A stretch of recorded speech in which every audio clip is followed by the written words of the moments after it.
it's um, a whole different ball game. So yeah, I did 3 years and came out and started teaching. Um, and been doing it. I'm entering my 5th year of teaching. Oh, okay. I Yeah. see. That's something that I just couldn't do. I couldn't be. Really? I thank God for you all. It's yeah, a lot of people say and if you would have asked me 10 years ago, did I teach? I would have told you no because I knew how people that I went to school with was in school, and but what I have come to realize is they are big. Like even with 8th grade, they're big babies. They still hug you and call you mama and all that. So, because I just think about now, like you always remember who your teachers were, good or bad. You remember your teachers. Um, and that you just make an impact on them, and I've realized a lot of them that's the only stability they have, and they want to know what's your day-to-day life like. What are what you doing. They even ask what you cooking when you get home. They just want Oh, to be connected to somebody because that's their stability, because I teach in an inner city school, in a neighborhood school. So a lot of them walk to school. A lot of them are raising their siblings, and um, you know, they just need that structure. So I mean, make a big impact on them. Like kids that I had 3, 4 years ago, still reach out like, "Hey, how you doing?" And I'm doing this now. I'm doing that now. So I enjoy it. I enjoy well, that's good. I'm glad to hear it. Because I definitely need teachers that really care. Because yeah, so it. I came out. I end up. I'm a nurse now, so Okay. and I love doing it. That's what a lot of people say. They're like, teaching it for me. And now it's a totally different. We're getting adjusted to, doing virtual teaching, and that's a whole different ball game. It's kind of new for all of us. Mhm. Even me thinking I was tech savvy, I'm like, this is something totally different, totally different. So, but it's that's our new norm, now, and I kind of miss that interaction with the kids, but I know that safety is first. But Yeah. I really miss it. Hi. Hey, girl. We got a delay on one of our pictures, so I'm trying to figure out how you doing. Good. How you doing? Good. Good, good. Thank you for the invite, y'all. I really do appreciate it. Girl, thank you for being on. So usually, oh, let me see. Here go Kels. Yeah, usually it's Kelsey, Sabrina, and myself. And Okay. so, what's up, Kels? Hi. So what we try to do is make it an intimate setting where we kind of get to know the survivors. We started off as doing, a group thing, which was fine. We still would do that along the way, but I thought it was pretty cool just to have one person so you can kind of talk about your brands and, we get to know you. And then Okay. you get to know us, and we build a community. We're still a crazy bunch. So old survivors, are more than welcome to join us at any time. It's always the same Zoom number, unless Zoom, acts up, which it does regularly. Right. Um, yeah, and then, that's it. We'll go live on Facebook and Instagram. We just do girl talk, really. We just talk about things, and definitely can introduce your brand when you introduce yourself. Okay. All right, cool. All right, let me come on. Oh, girl, she in the dark. You still on the phone? Oh, all right. No, I was saying if you wanted to be on it. I can't see. Sorry, we was trying something different, like a sexy vibe, but the sexy vibe, we forgot we was old. Oh, the sexy vibe ain't sexy no more. It's just old. Right. Trying to look at my son work out. You gonna be on? Look good. You coming? Before we go live? Trying to pull Yvonne on, but he's trying to act bougie and stuff. Girl, I ain't sexy either. I tied my t-shirt up in a knot like I'm wearing living color And I'm over here looking like Parmesan. with my boob out. Listen, if I showed you what I had on early, y'all be like, girl. All right. So everybody doing good, staying out the corona? Yes, yes. To the best of our ability. Right. Whatever that looks like for us. All right, let me get my Yeah, it says we're live on YouTube. yeah. So what I'm gonna do after this is go chop it up and edit it. So we don't have to do a lot of editing. That's Oh, great. Okay. Awesome. Yeah. Because Chelsea, you know it's gonna take you forever to do the rest of these. So I'm Chelsea. Let's just talk about it. I'm like, I always call Chelsea Chelsea. I'm so used to I know you it. don't. Huh? You know what's funny is so many people do that. So many people call me Chelsea that it's like something that I don't flinch about. It's like I'm not part, and it's like, yes, I'm Kelsey. I always tell people, I'm like, it's like Kelsey Grammer. And then from there, they're like, oh God, that's right, Kelsey Grammer. But I'm to it. I get called Chelsea. Don't allow me to do it because I hate when people call me a different name. They're like, can I call you Kat? And I'm like, my name is Kathy. It's not hard. You can't shorten Kathy to Kat. Like, it's not okay. I'll be after her. What? Yeah, no. Wait a minute. I gotta go live. I can't say Kat. I say Kat.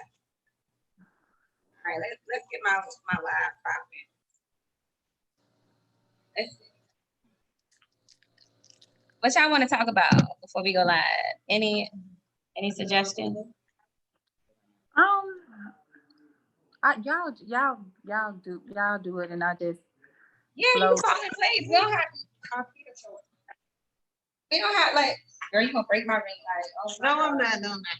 Oh, I'm not gonna break it. they don't even go up.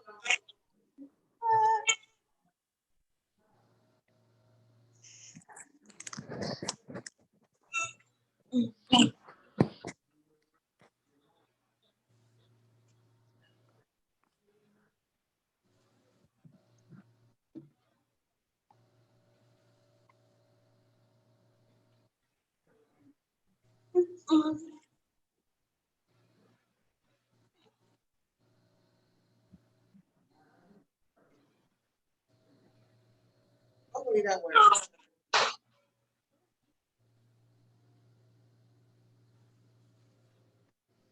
I'm thinking, I'm wondering, I'm just trying to think of topics for tonight. And I think one thing that I want to talk about is, and especially since October's around the corner, I want to talk about the importance of getting checked out sooner rather than later.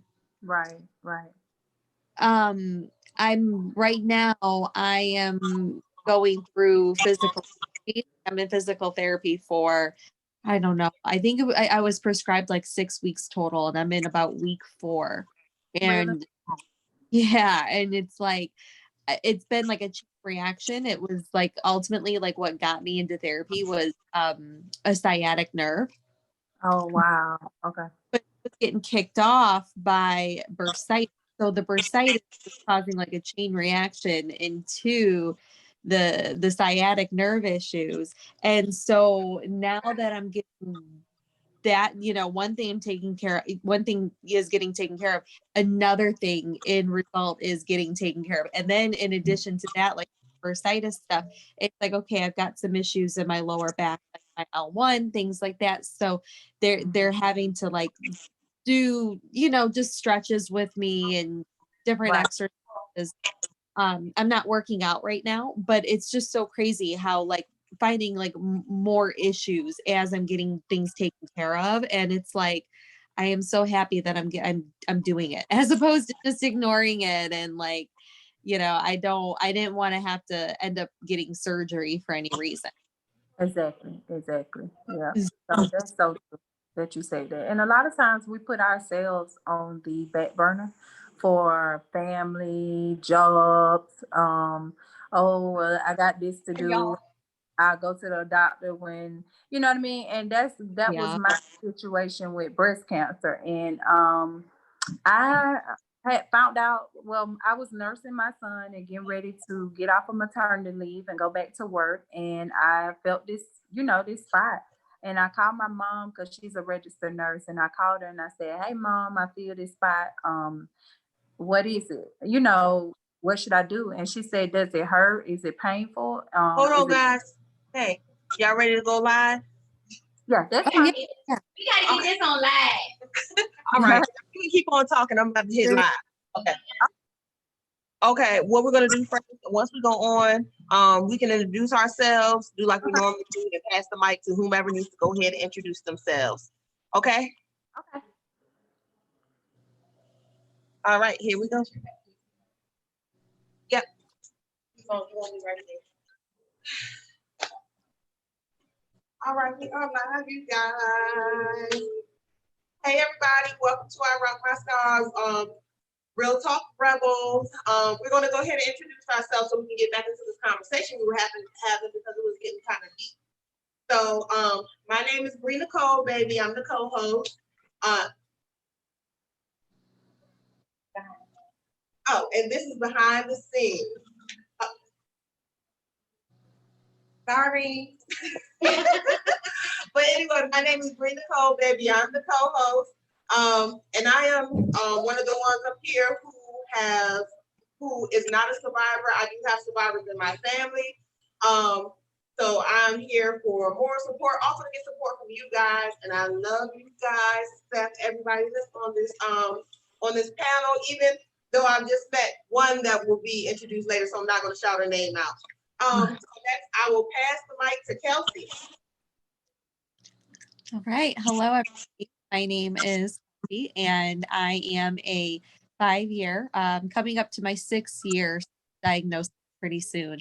I am a stage 2 breast cancer survivor.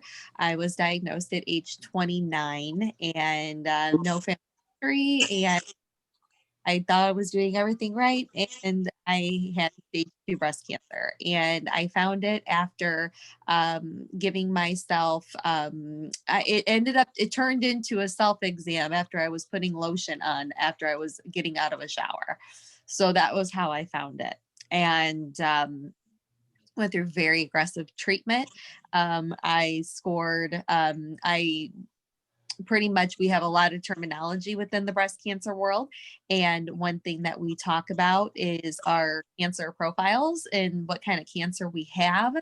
And for those that are curious, we talk about this because it leads to different protocols. And so in my particular case, I was stage 2 and I did have spread to my lymph node. That is one of the common areas breast cancer will spread. So I ended up going aggressive with my chemotherapy for 5 months, and that was my maximum. And then I have been on a maintenance medication for years.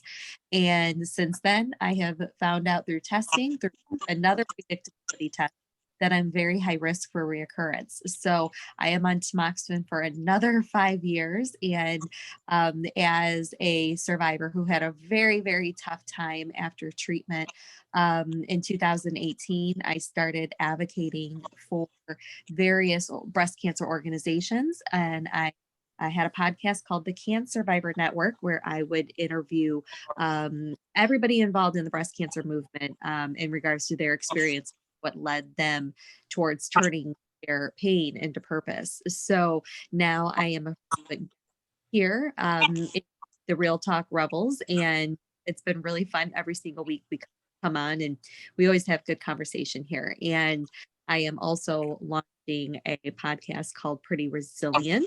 And I also help individuals who are interested in starting their own businesses.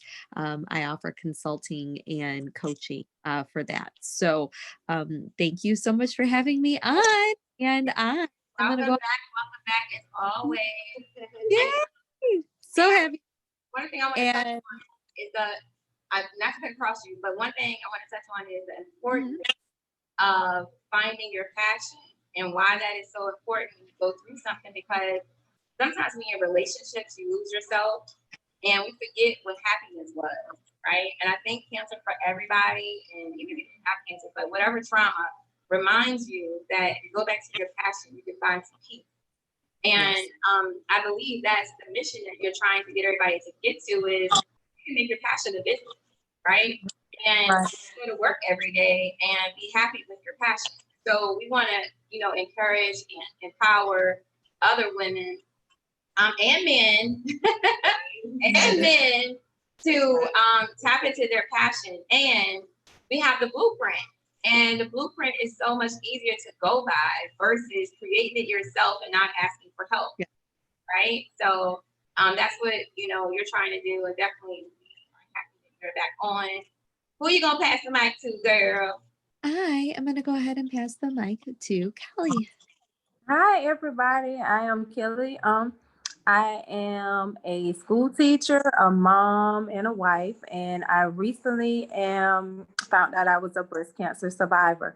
I found out that I had breast cancer through a examination. I was getting ready to transition back to work off of maternity leave, and I felt this spot.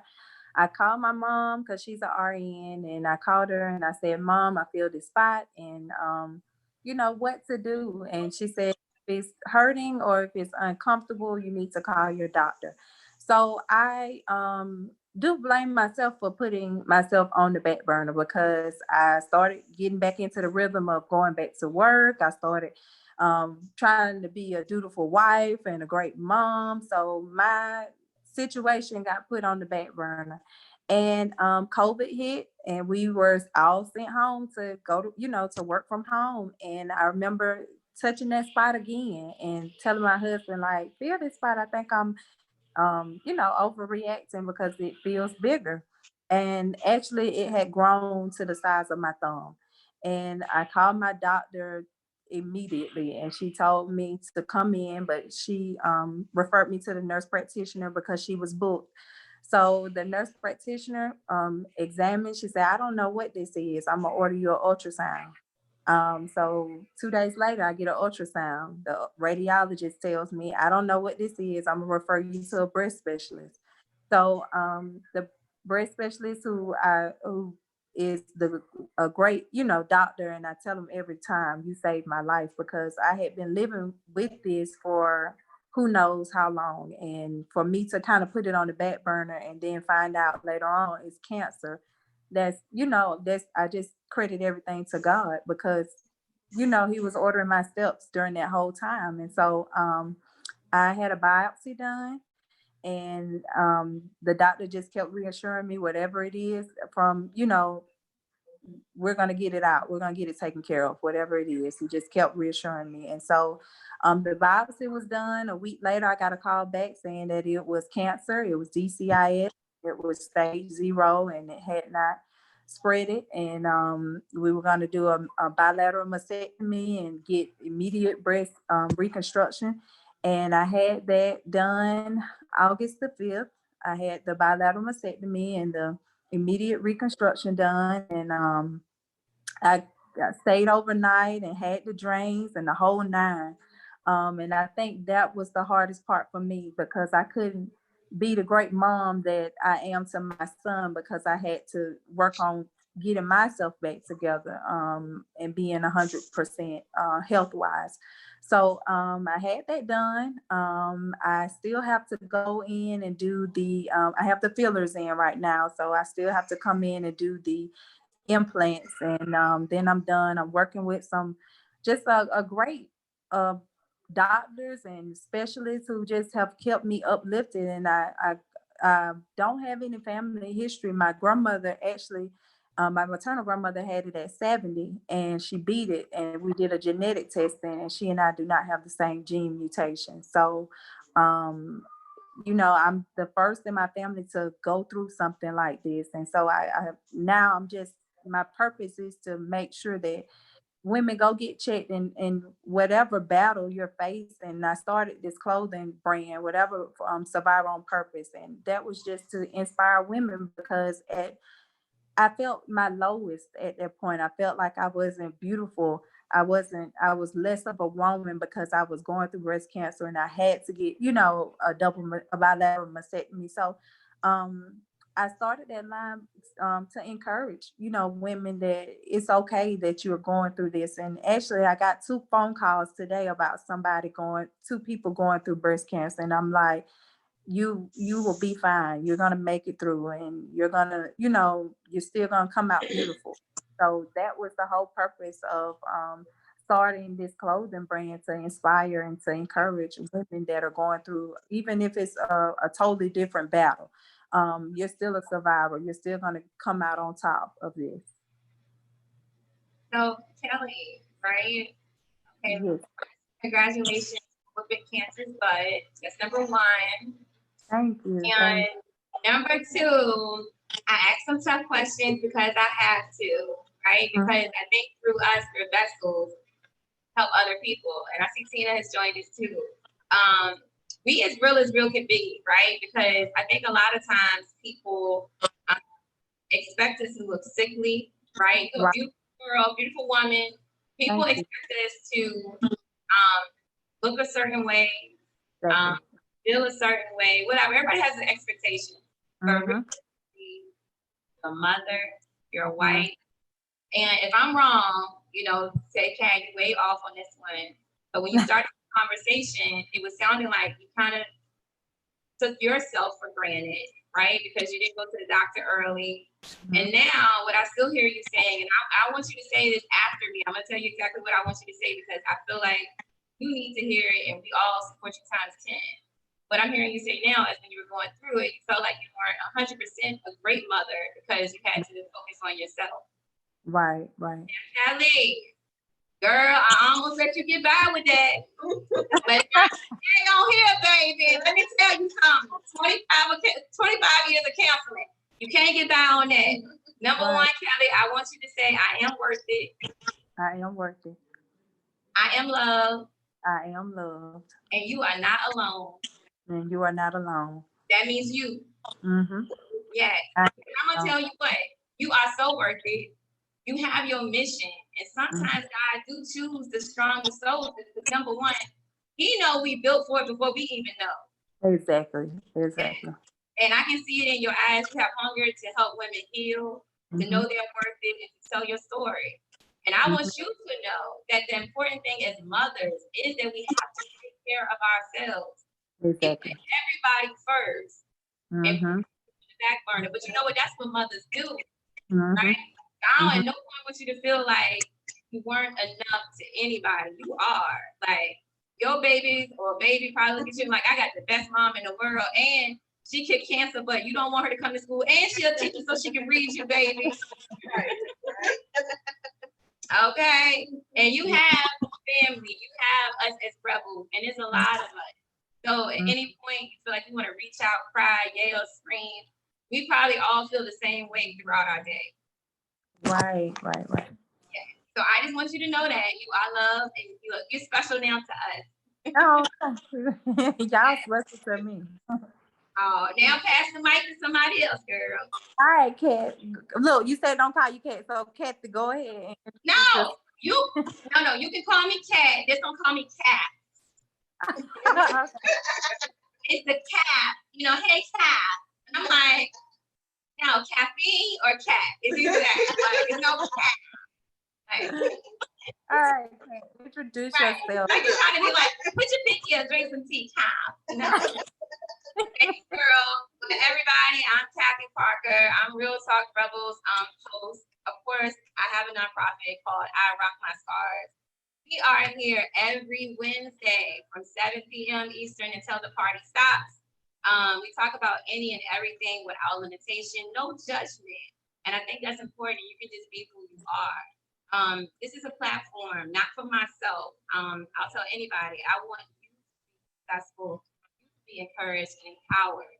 And through this platform, I know that each and every person that come on here will be in some type of way. So that's me. I was diagnosed at 35. I've heard it all. You don't look like you should have cancer. You're too young to have cancer. And still, even now, people are still like, girl, you did what? like, yeah. So I want this to be a platform where we speak our minds and tell people go screw off. I mean, behind here, I'm gonna tell y'all a funny in a second. Behind here, we got our, fucking sign. I had a meeting today on Zoom. Yes. Oh my God. And I get on there 2 minutes late. I sit down because I have my desk here. I sit down at the desk and I'm like, hey, y'all, good morning. And the lady says, oh my God, get out that room, Kathy. I was like, what? She was like, look at the signage behind you. Do you really want to have that out there? I was like, I wanted to say, yes, I do. This is how I feel right now. But and then my broker is like, what is it? What did it say? I was like, oh my God, what's my bird? So I'm going to practice covering this up. And then when we want to release the bucket, we'll remove it and then we'll say it. But because chemo works, like you don't remember anything, I totally forgot. It said bucket was behind me. And I'm like, what? Oh. Sorry. Okay. I'm going to pass the mic to Fabulous Tina, of course. Come on, Tina. Come on in the room. Ooh, hey y'all, I missed y'all. Ooh. Welcome But back. since they cut off this furlough, they've had your girl working on Wednesday, so it's been meeting after meeting after meeting. But hey y'all, hey Kelly. Welcome back. Oh my God. So hey everybody, I'm Tina, and I know it says Katina Smith, but call me Tina. And I don't like Cat. I hate when people call me Cat. So just Tina. Just drop everything else and say Tina. But I am I'm 100 years survivor. I was diagnosed when I was 21. Just like you, Kelly, I was pregnant. I was 8 months pregnant when I found my lump.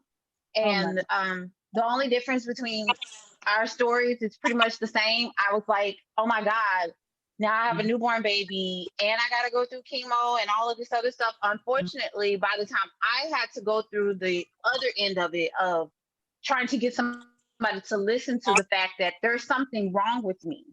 And, I went to every doctor, every hospital that I could drive to, trying to get somebody to listen to me. And it progressed so rapidly that by the time I finally was like, look, there's something wrong, I was progressing into a stage 4 with mine. But I also found my own lump.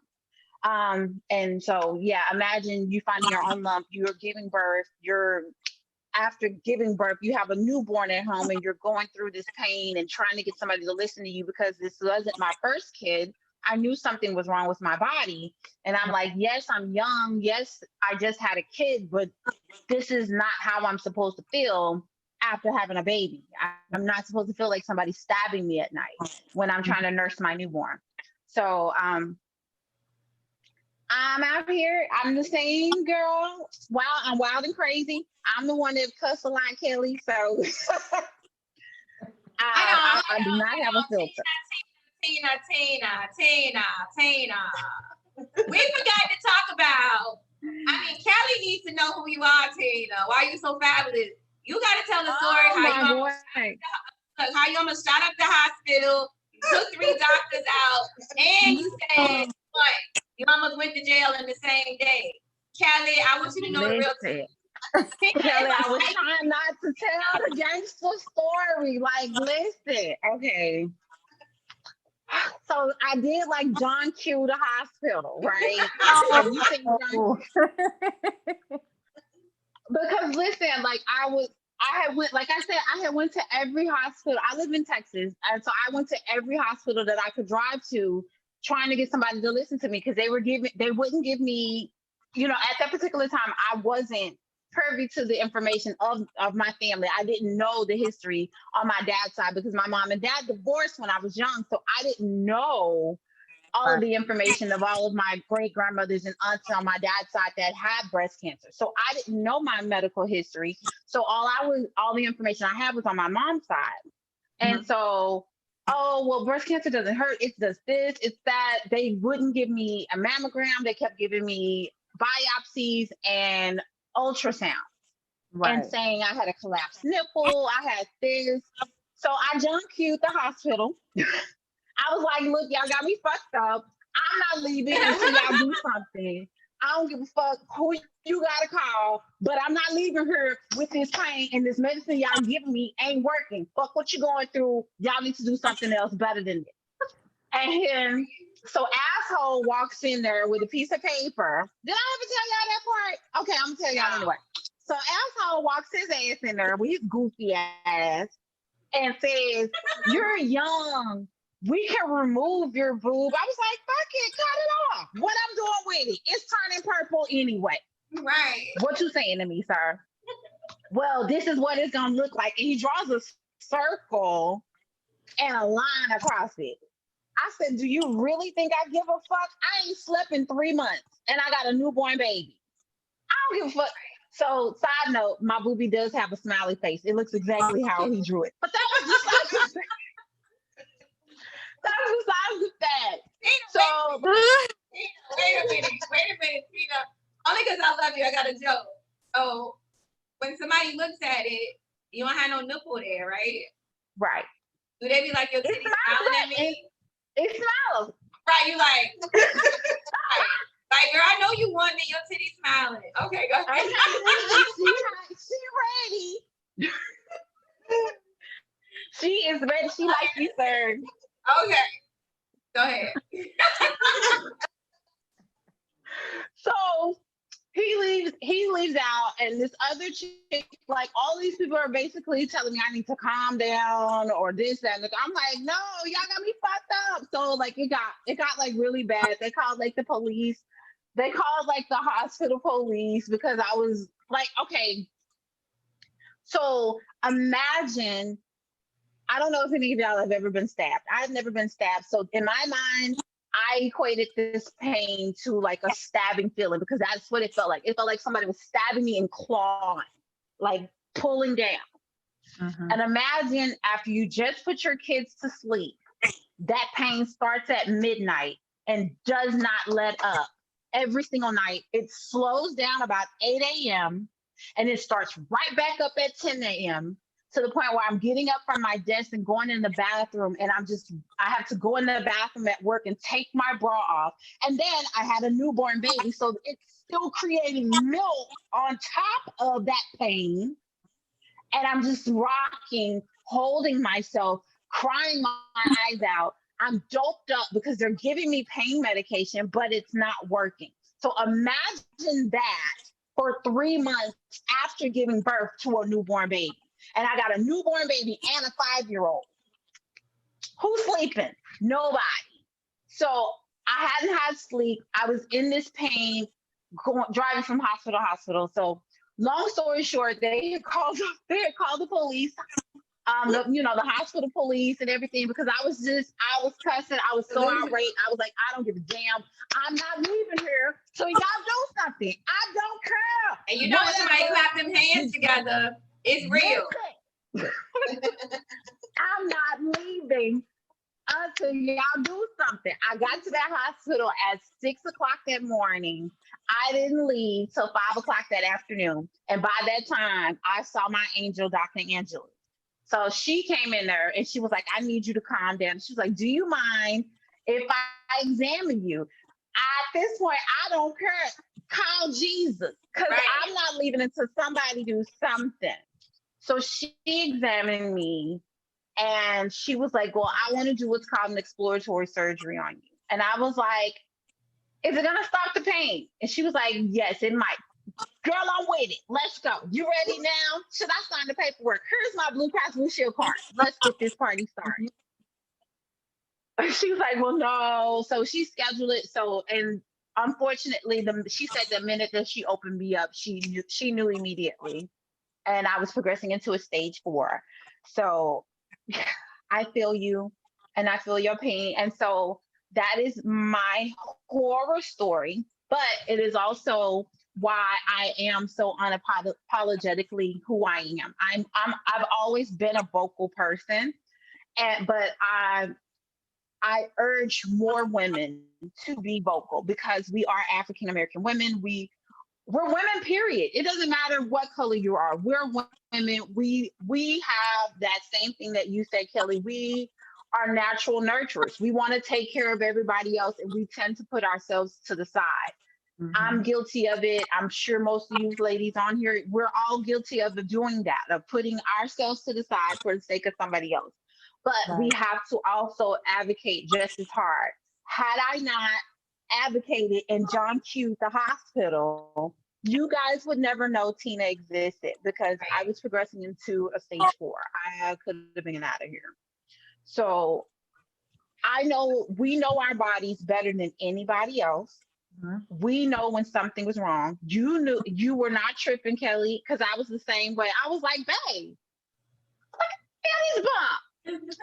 And he was like, Tina, for real, girl, if you don't get out of my face with that bump, feel it, babe, feel it. I put my titty all the way in his face. Feel it. No, just for real, just feel it. It's not bigger than it was last week. Babe, it's turning purple. And seriously, it was. He thought I was over exaggerating, but I wasn't. And then it wasn't until the whole fact that my whole underarm had turned purple. He was like, oh, well, wait. Yeah, I told you. No, you thought I was crazy. Yeah. But I urge a lot of women, because I met a lot of women when I was going through chemo who said the same thing. Oh, well, yeah, I found a lump, but I didn't think anything of it. Well, I had this going on and I had that going on. And well, it didn't cause me pain. So blah, blah, blah, blah. No. We have to take care of ourselves. And we also have to be our biggest advocate. And especially, I mean, because I even tried to sue. I tried to sue because, I could have died. I could have lost my life. And an attorney told me that. He was like, they followed the textbook with you. So it's a 50-50 chance, because I was so livid, because all I kept thinking to myself is, oh my God, had I not John Q the hospital, I wouldn't be here, And he was like, but they followed the textbook. Cancer doesn't hurt. Cancer is not supposed to be all of the things that it was for me.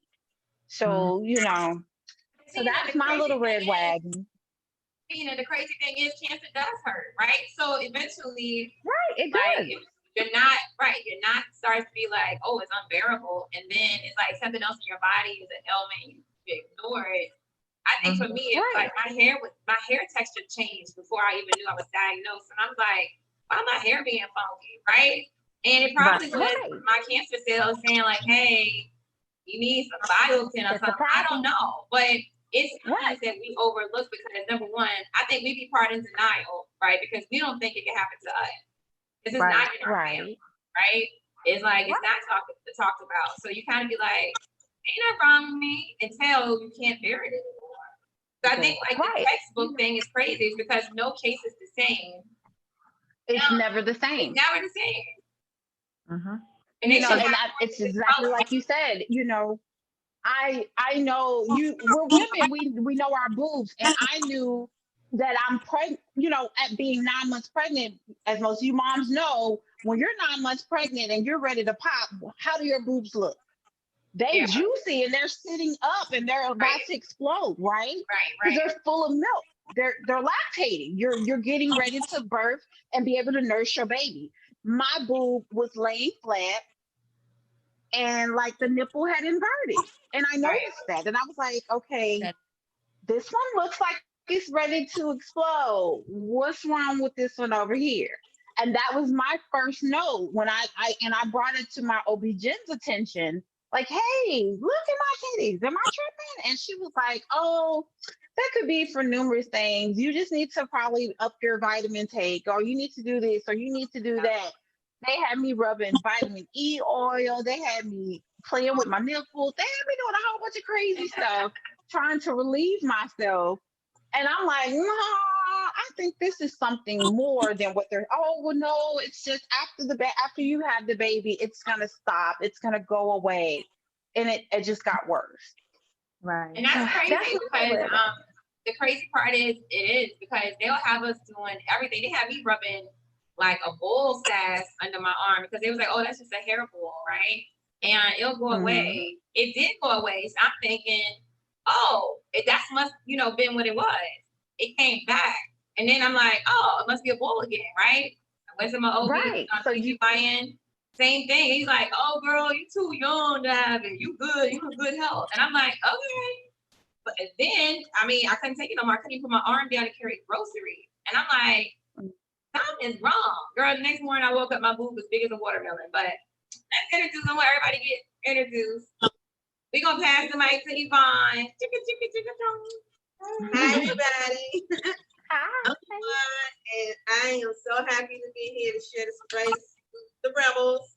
I myself, I have not experienced having cancer, but I have had very dear friends, some who have survived and some who have not, that have been very close to my heart. My rebel story is really that probably about 25 years ago or so, I survived depression and suicide. So that was my story in the area of where I thank God for keeping me, because there was a point of life for me when I did have a single parent at the time. Y'all know life goes as life goes sometimes, and I think I had just had enough. And the only way out that I did see, for me was at that time to take my life.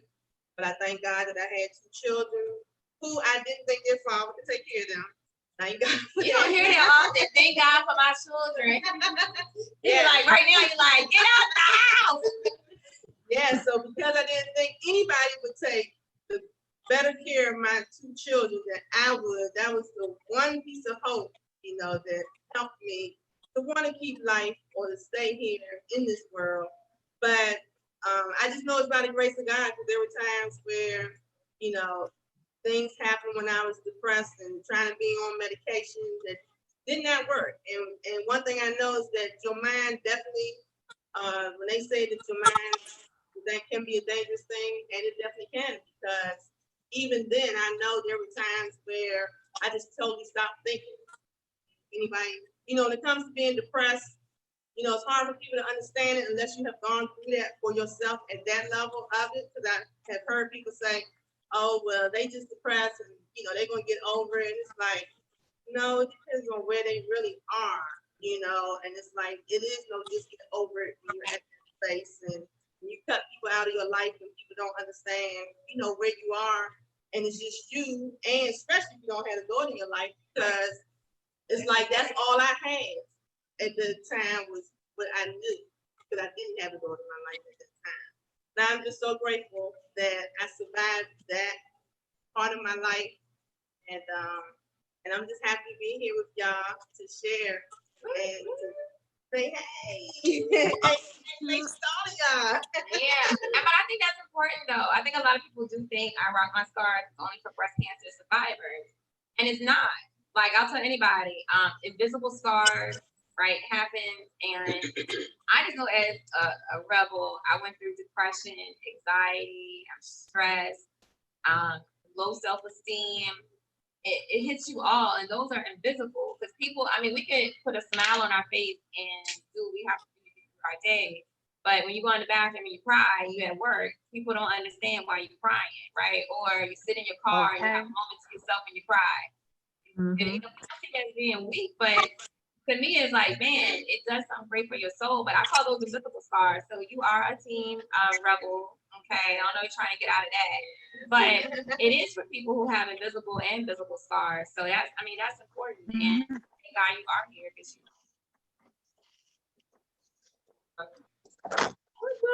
yes. So Kelsey, you had a topic for us. What's the topic for today? One thing I was mentioning that I'd like to discuss, and especially since October's coming here pretty shortly, and that is the importance of putting yourself first and going and getting that thing checked out, because it needs an answer. So that's what I was thinking. Discuss like the importance and the benefits of basically taking that leap and making that and getting it taken care of. Right, exactly. And I piggyback off of that, because like I was saying, we as women put ourselves, like our health on the back burner for numerous reasons. And we think like, oh, like you guys said, oh, my family, I don't have a family history of it, so it can't affect me, or I'm this age and it can't affect me. And that's what I thought too. I thought like with my grandmother having it at 70, oh, it can't, it's not gonna affect me. And we did a genetics testing. We don't have the same gene. So, why is it me? I'm out here on a limb by myself. I'm a mom. I all these things, but you never know when God places these trials in your life, is he doesn't have a number or an age, or you're doing this in your life, so let me hold off on putting this trial on you. But that's not the case. And I know, like, for me it was, I'm gonna beat this. I'm gonna get through this. And when I get through this, my purpose is to touch somebody or to be a vessel for somebody that might be going through a totally different battle. And like you guys said, that was part of the clothing brand too. I remember saying it with sitting down with the guy to design the shirts, and I said, I don't want this just to be for breast cancer survivors. This is for anybody that is going through any type of battle in their life, because we all have been at a low point in our life and we have survived that low point. So that was the whole point. You're surviving on purpose. You have a purpose behind why you're beating this. And I love my husband, y'all, but I refused for him to raise my like I know nobody is gonna take care of my baby the way I take care of my, you know what I mean? Nobody. Right. I love him. He does great. He's an awesome father and provider, but I'm like, you don't even, his nose running, dude. Like, go get a wife. Don't so Yeah, but I mean, Kelly, that's important, because I think people who are going through it now, or even the ones that are still going through it, have to realize that positive affirmations and visualization get you through whatever you're going through. So your fight wasn't just about yourself and being selfish. Your fight was, listen, my family need me, because look, I know my husband ain't gonna be wiping on boogers when he needs to. My baby gonna go to school looking like Booger Man. Like, no. Exactly. Shoes on the wrong feet. Right. You can't have it. Listen, Yeah. the whole time I was in the hospital, my baby daddy was putting Vaseline on my daughter's face. Why is she so greasy? What are you doing? Oh, Lord. My grandma used to put Vaseline on her face and that make your skin good. The only thing it's ever done is make me sweat extra. That's it. Put bumps on your face. No. Right? It's like, why is it clogging my pores up? Exactly. I'm thinking like a turkey about the day. Like, no. Right. But no, it is, self-care is so important. And it's not even like when you're going through something, learning at the beginning before you go through something, how to cope. And we teach ourselves how to cope through self-care. And that's, going to the spa every week, or doing your hair every week, go to a salon or whatever to get your nails done, whatever that thing is for you. We have to take that time to do that one thing. So when it gets rough, that one thing is going to resolve the pressure and stress, because that's what you're used to for yourself. I'm gonna add on to what you said, because one thing my mother always told us: don't look like what you're going through. And her and my father, Say it again, Kelly. Say it again. Don't look like what you're going through. And she would always tell us that you keep yourself up. I don't care what you're going through. And so her and my father raising 5 kids, and being married for almost 40 years now. But my dad did play a vital role in our life. But just to see my mom get up every day, have all our stuff ready, go to work, drop us off, pick us up, help us with, and my dad was in there in the household too, and played a major impact. But just my mom, and that resonated with me when they said, you have breast cancer. And I just thought about, if my mom could raise 5 kids and go to work and keep herself up, I know I'm gonna be fine. And so and that's important. It's important. It's important, listen, anybody, when you go get your hair done, and you come out that salon, you a whole different person. You went in as Kathy and came out as She-Ra Cat. Like, you feel better. You say, I look great, I feel great, and your attitude is different. And so even when like I have Cat Clown Boutique, and that's my logo. It's like you look good, you feel good. Because I don't care what you got going on in your life, but even dudes, when you get that haircut and you put on a new outfit and got some new sneakers and it all match, can't nobody tell you nothing. You skipping and whistling, and you don't even know you can whistle. Like you feeling totally different. Exactly. Y'all, let me tell y'all a story. Before I had the procedure, the bilateral mastectomy, the nurse came in, she said, okay, here's your gown, here's your socks, go ahead and and so I said, well, can I get a bonnet? And she said, for what? I said, because my curls, I had just got my hair done, y'all, the day before, taking pictures for my clothing line. I was like, I'm gonna keep curls while I'm down. So right, I done paid all this money for these curls. I got to stay on. No, let me get these pictures real quick. I told my husband, I said, hand me them Barbie pins out my pocket, hair up and go back here for surgery. And so one of the nurses, he was like, where you going? I said, I'm having surgery. He said, no, you ain't. No, you ain't. You got I'm like, I'm gonna be cute. I said, if I have to cross over to the other side, they ain't got to do my hair. I'm gonna be ready. Okay. Listen, yes, Kelly. I mean, I'm here for it, but it was the same for me. When I started chemo, like we didn't get like a walkthrough or nothing. Like they kind of threw me into the chemo room, right? And I walked in there and everybody was so gloomy. They looked so good. And I mean, it was depressing. I think I told you ladies that it was so depressing to me that I left. I didn't do my first dose of chemo. It was too much for me that I left. And I was like, Ma, they look sick in there. And she was like, well, Tina, they are sick. I was like, but they don't have to look that way. Like, come on. And I mean, I made it my business because I was at the hospital all day long, like literally like it was my job. Y'all know, because you got to go and you got to go see the doctor. Then you got to do blood work. Then you got to wait to make sure your white blood cells is high enough before they give you chemo. Then they got to make the chemo. And then you got to go and you got to get your port access. Right. It's a process. So I was there all day.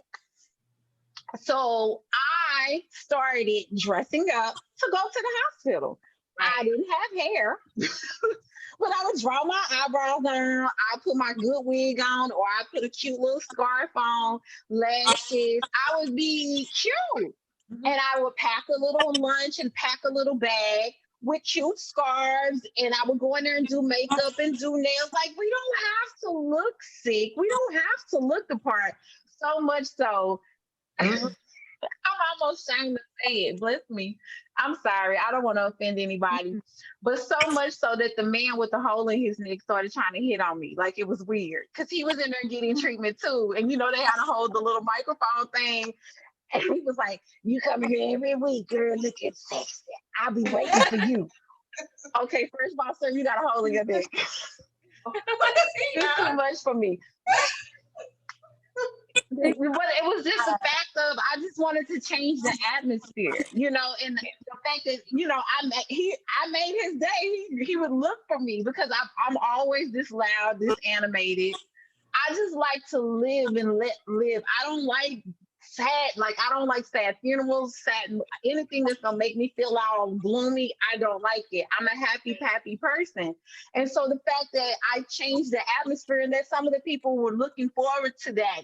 They enjoyed that so much so that I still, when I do visit the chemo room, I still do that. I still go in there and be like, hey, survivor. I'm still loud. Because we don't have to look like it. We're not dying. It's not necessarily a death sentence. I didn't say it. I'm with you, Kelly. If I go to Glory, I'm going to go cute. They ain't got to do my hair. Yeah. At that time, I didn't have none. Exactly. And Tina, to piggyback what you said, people, okay, they had started back going to work while I was still recovering, right? So when I would get on the Zoom meetings with the staff, I would be like I'm going to work every day. And one of the girls looked, the new teachers looked, and she said, "You sure you sick?" I said, "No, I'm not. I'm already here." Because just because it's, you know, we think about breast cancer, we think about that scar that they used to butcher women back in the day. You think about you just look like you've been dragged through the mud, and that's not the case. You know what I mean? That's not the case. And when they told me, and I taught myself that, because when they told me a bilateral mastectomy, I just saw that scar they butchered women with back in the day. And I told the doctor, I said, I'm not getting my breast cut off. You gonna figure something else out. And he like, no, like, no, they, you know, technology, It's way better. advanced, you know, so much that I didn't even know that they have a plastic surgeon come in immediately and do the you know, the reconstruction. So to me, I processed it like I'm just getting my tissue taken out and something is coming in as a substitute. And so, but it's not for I felt like this was not for me to look like I had been dragged through the mud. Like, no, I'm still gonna keep myself up. I'm still gonna present myself like this is beautiful to me that I'm going through. Women are going through that. That's beautiful to me. So, because this doesn't make you a woman. You know what I mean? That Right. does not make you a woman. And my pastor even said it. She said, "Girl, you don't even look like you go through anything." You know what I mean? You bringing light to this, that this is something that you feel appreciated about. And it's just, I'm just so grateful for this journey. I just keep every day I tell God, thank you for this journey. Thank you, God, you know, for blessing me. And y'all, before I had my son, I kept saying, God, I want to strengthen my relationship with you.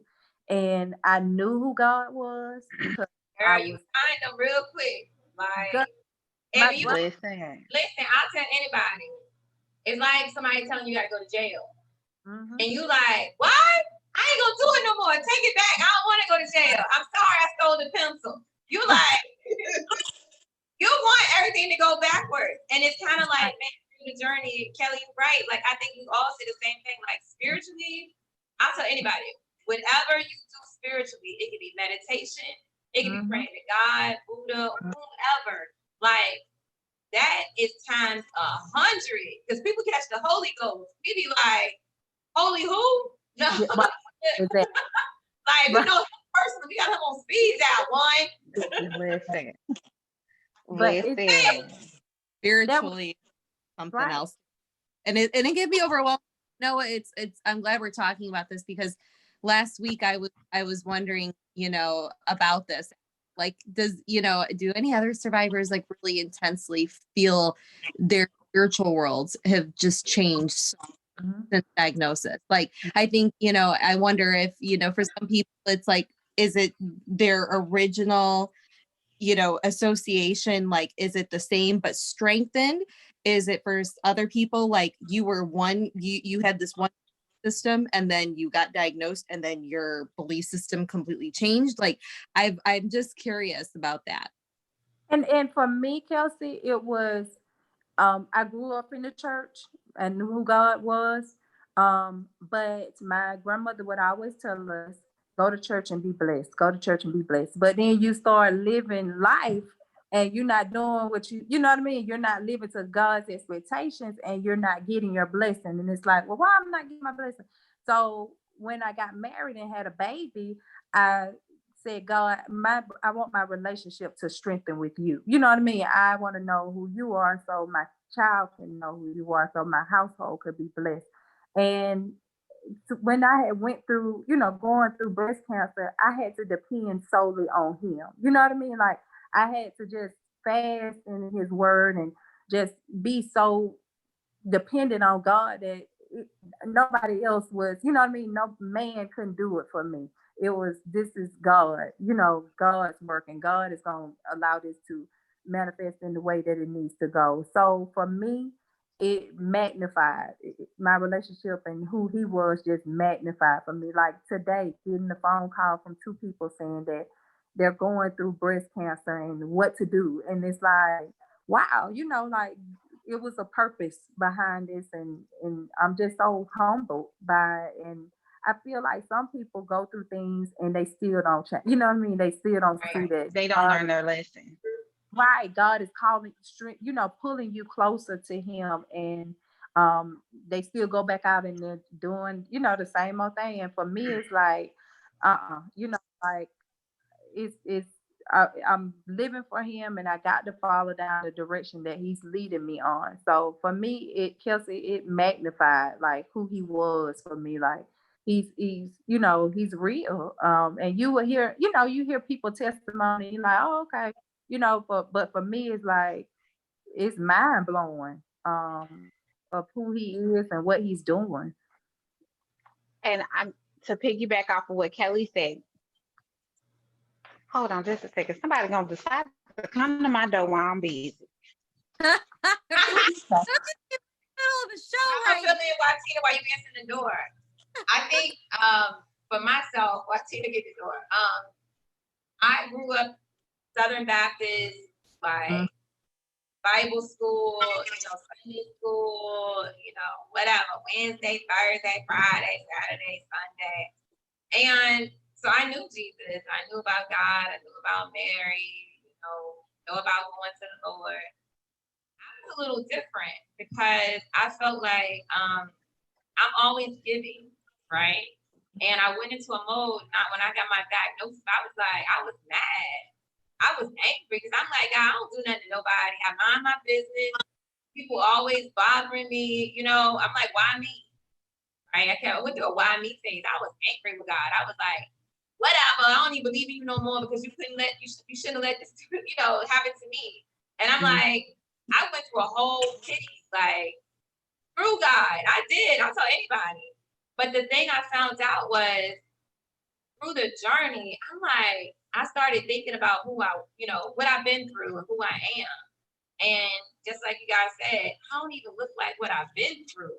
Mm-hmm. So you start thinking about it on that level, you like, oh man, God, I'm sorry. I'm ready. Let's go. Because I'm like, I'm the perfect vessel. Like, I'm not going to let you talk to me any kind of way. I'm going to speak for other people who need advocates.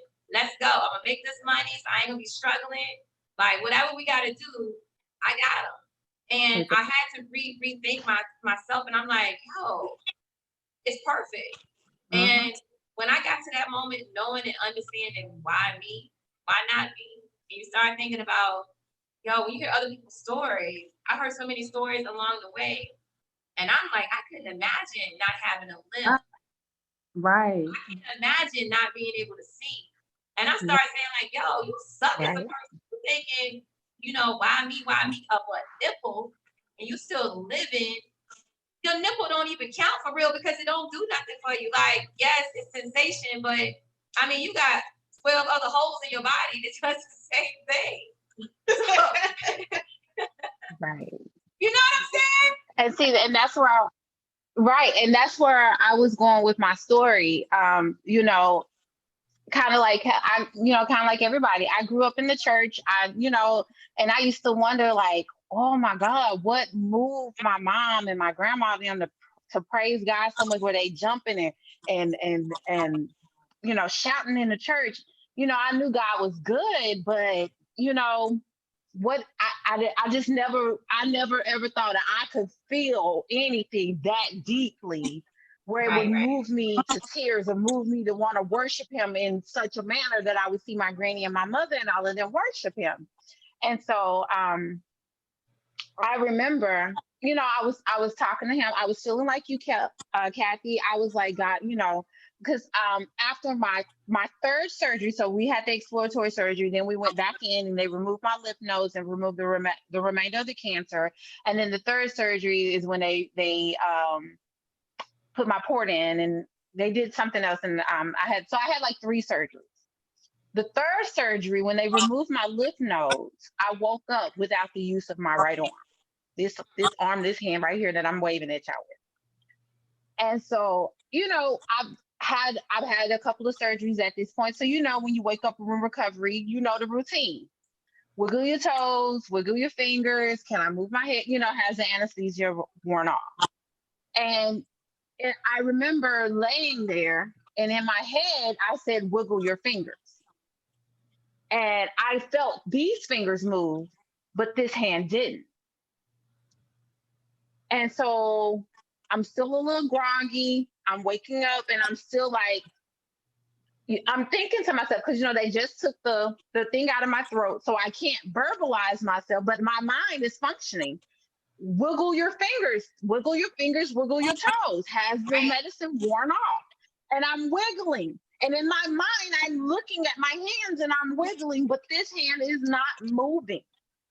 So I immediately move your hands to your face.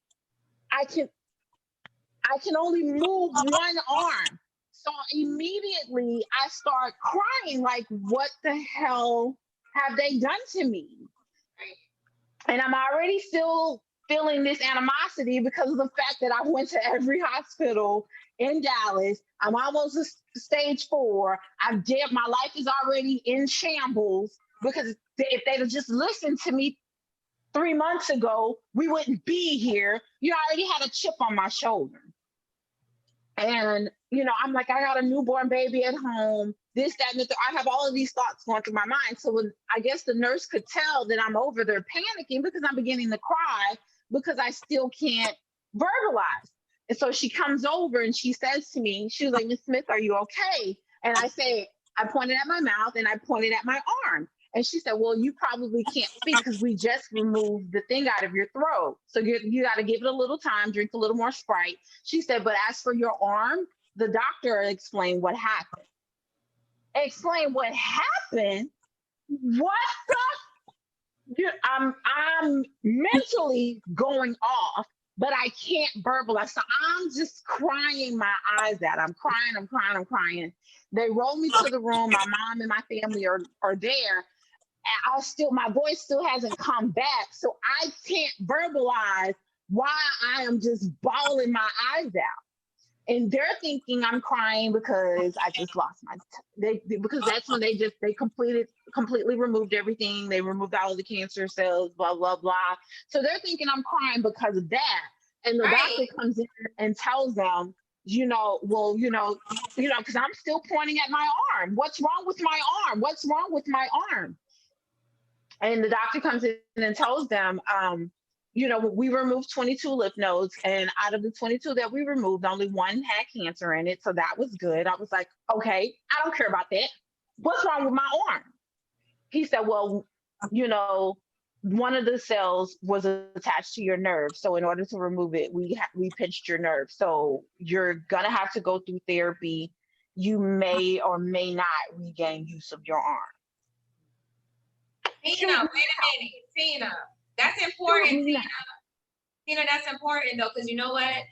So, a friend in Pakistan, so Nayla, is usually on the international edition, but it's important what you're saying. So everyone I'm not gonna say everyone, majority of women who have breast cancer surgery and you remove lymph nodes, I always say sometimes your doctor is not gonna tell you about doing physical therapy on your own, right?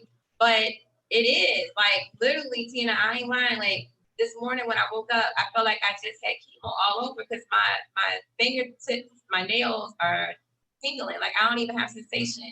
So my whole right arm goes numb. And I haven't had chemo in 3 years. Right. Mm-hmm. So it is like it comes back and it makes you feel like, yo, you still got cancer. Or you not even got cancer, but you're still going through, the side effects. Still going through. It's a constant reminder. Oh my God. And it's like it puts you out of your sleep. If people don't understand, you're like, how did you sleep? You're kind of like, oh man, I had to wake back up to see if I was living because my arm felt numb. But right. It is a real thing. And that's important. We have to continue. If you got to lift rice or water jugs or whatever it is to exercise your muscles, you have to because you can feel it. I went through the therapy and everything, and going back to where I was going with the in regard to my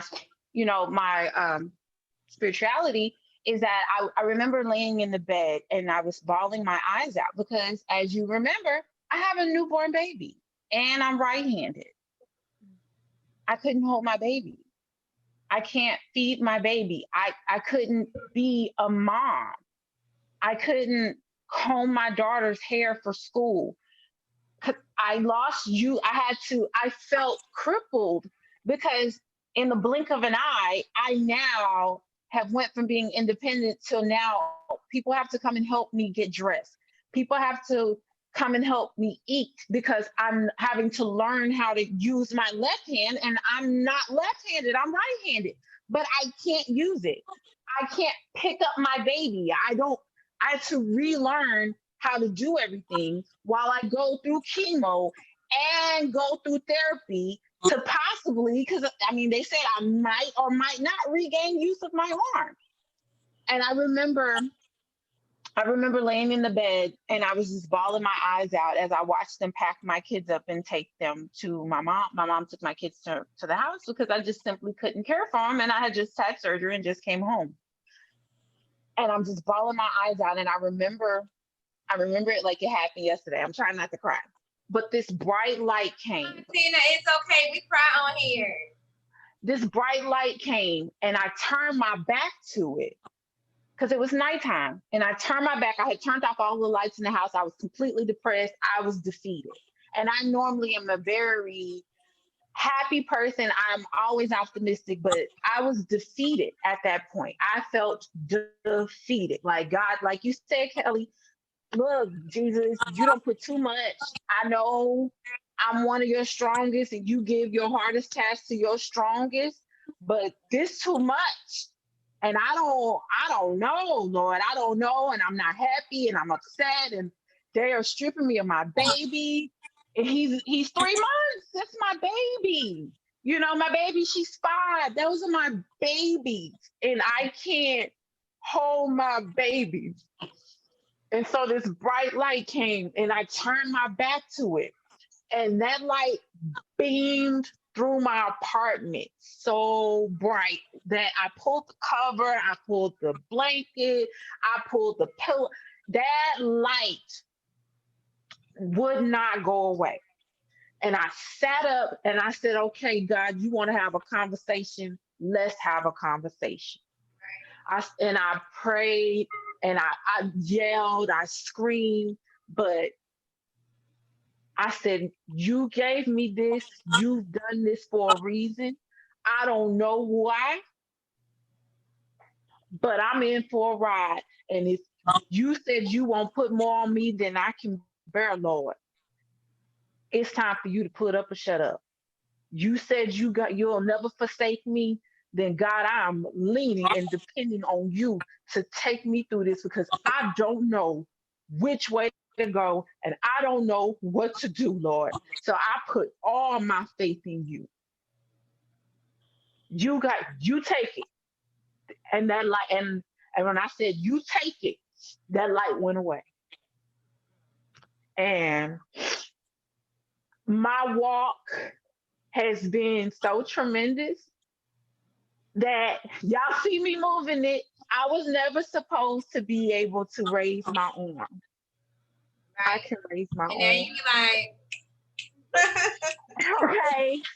I can raise my arm. I still don't have feeling under my, I have to, when I put on deodorant, like I have to put my fingers right here just to make sure. Right, but right. I don't have feeling. Sometimes it does go numb. Sometimes it locks up on me when I'm cooking or writing or whatever. But they didn't know if I was going to be able to use this arm. Right. They didn't know. They said if I regained use, I wasn't supposed to be able to lift my arm over my head. I tell you that my God is a great God. Right. Because come on, Tina, what God? You gotta say what God. So many people. I was stage 3 progressing to a stage 4. I'm telling y'all, I'm a living witness. I'm a living witness of how magnificent my God is. You better come say on, it. Tina. You better say it. Because I know. Now I know. Hallelujah. Thank you, Jesus. I know. I got a reason to praise him. Come on, Tina. Because I lost everything. My job fired me while I was out on medical leave. My man, who was supposed to be there, walked out on me because he said it was too much. Come on, Tina. I know I lost everything I worked so hard for. People who said they were my friends and supported me walked away from me while I was going through this. Right. Yet I still took my butt to that hospital every day, feeling like I felt it made other people smile because that my purpose wasn't for me to edify Tina.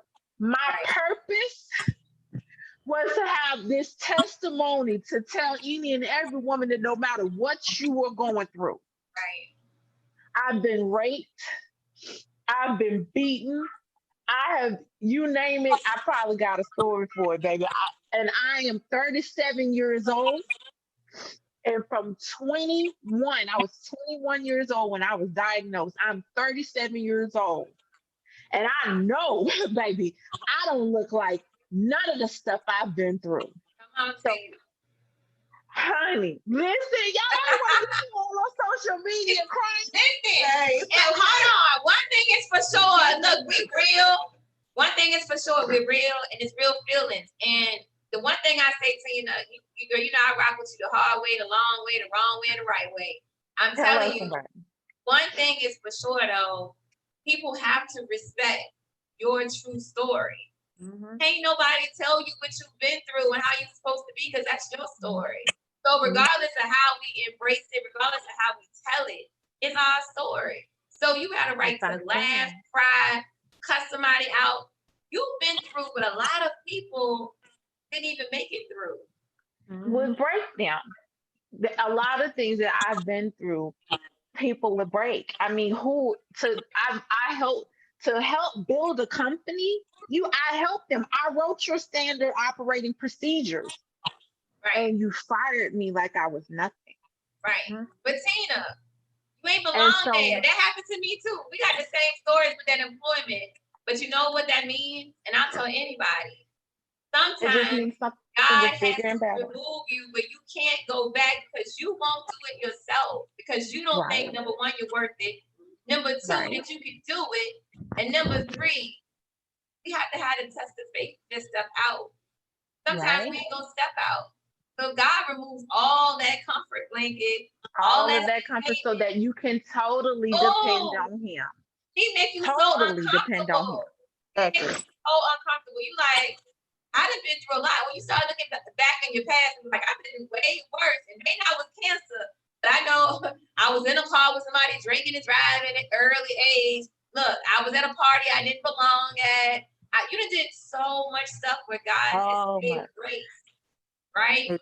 And now we get scared because we know what the other side look like. But once you get Right. through it, you ready for something else. You're like, come on, God, I'm ready. Let's What? go. I'm out here, baby. I don't fear nothing, honey. Nothing. Nothing.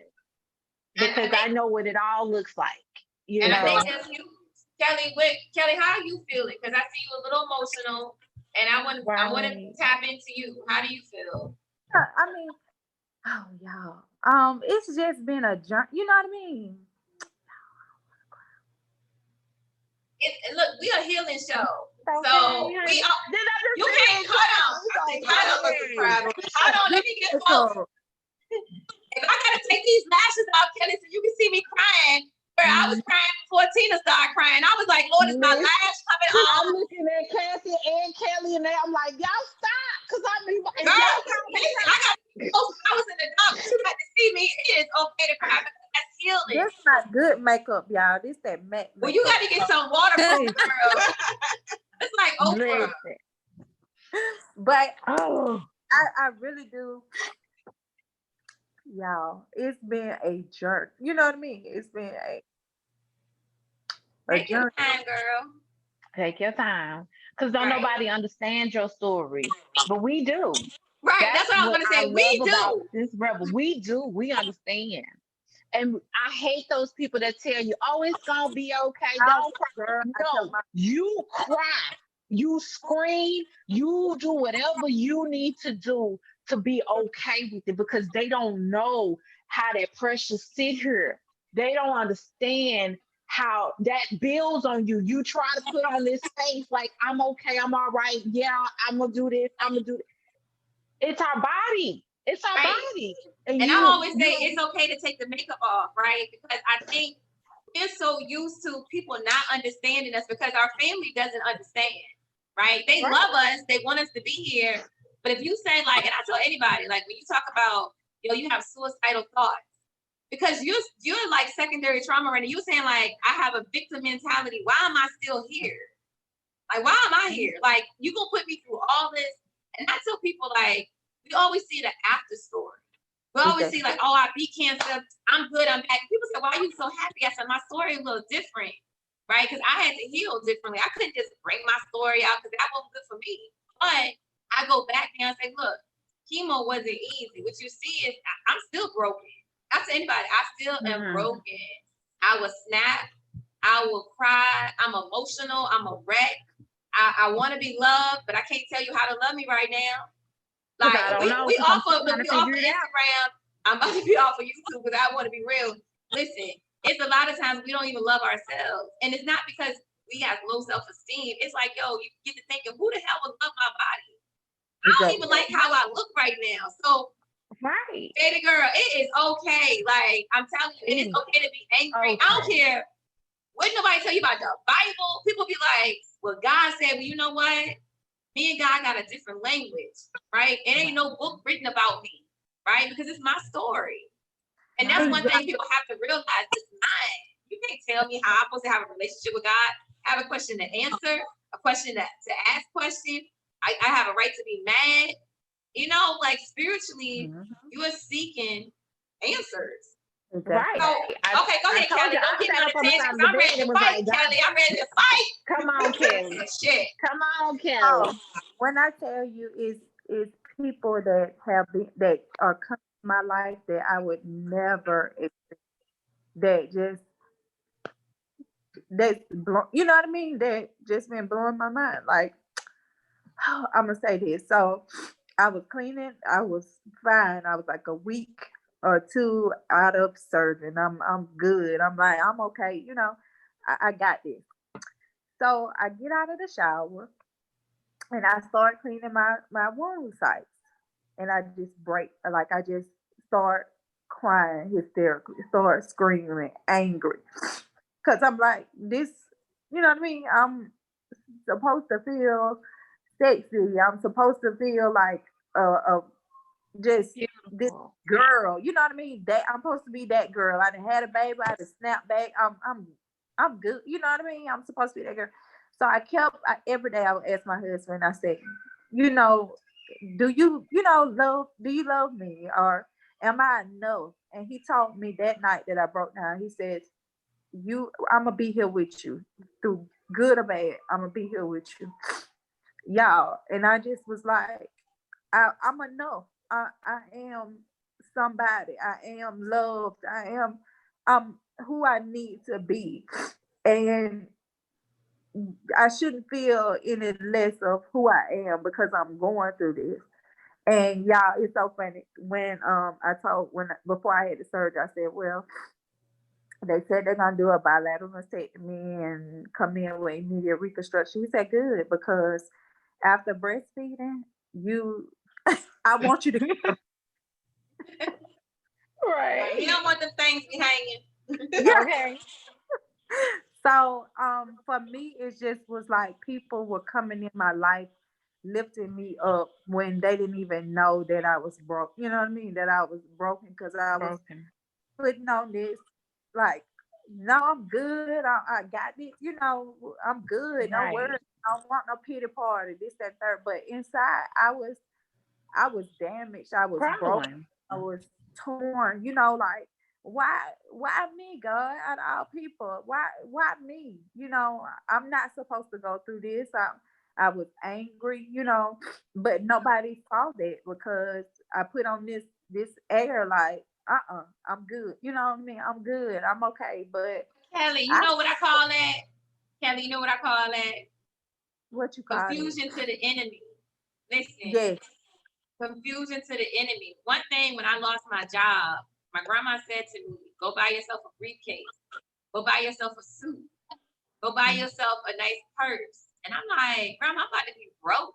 And I'm like, I don't have time to be splurging. I'm trying to figure out how I'm gonna live off this oodle noodle egg, and I got a daughter, right? How we gonna pay our mortgage?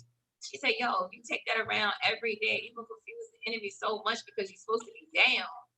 But if you walk out every day and have your head up, you walk out every day, you are manifesting what you want to happen in your life."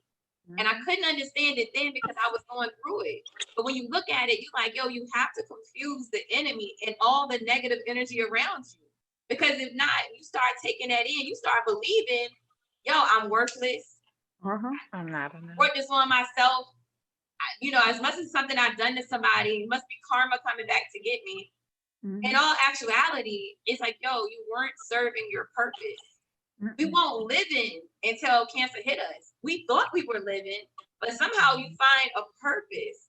Exactly. Right? You tap into some stuff. You like, yo, I got new friends. I got whatever. Yo, that's because you found your purpose was higher than being around people who didn't want anything for themselves and won't support you. Right? I mean, that's a real conversation. Cancer makes you realize, yo, if you can't come over here every day and cook dinner for me, even if I don't want it, leave it at my door and say, "Heifer, you gonna eat it. I'm gonna be here tomorrow doing the same thing. I ain't giving up on you."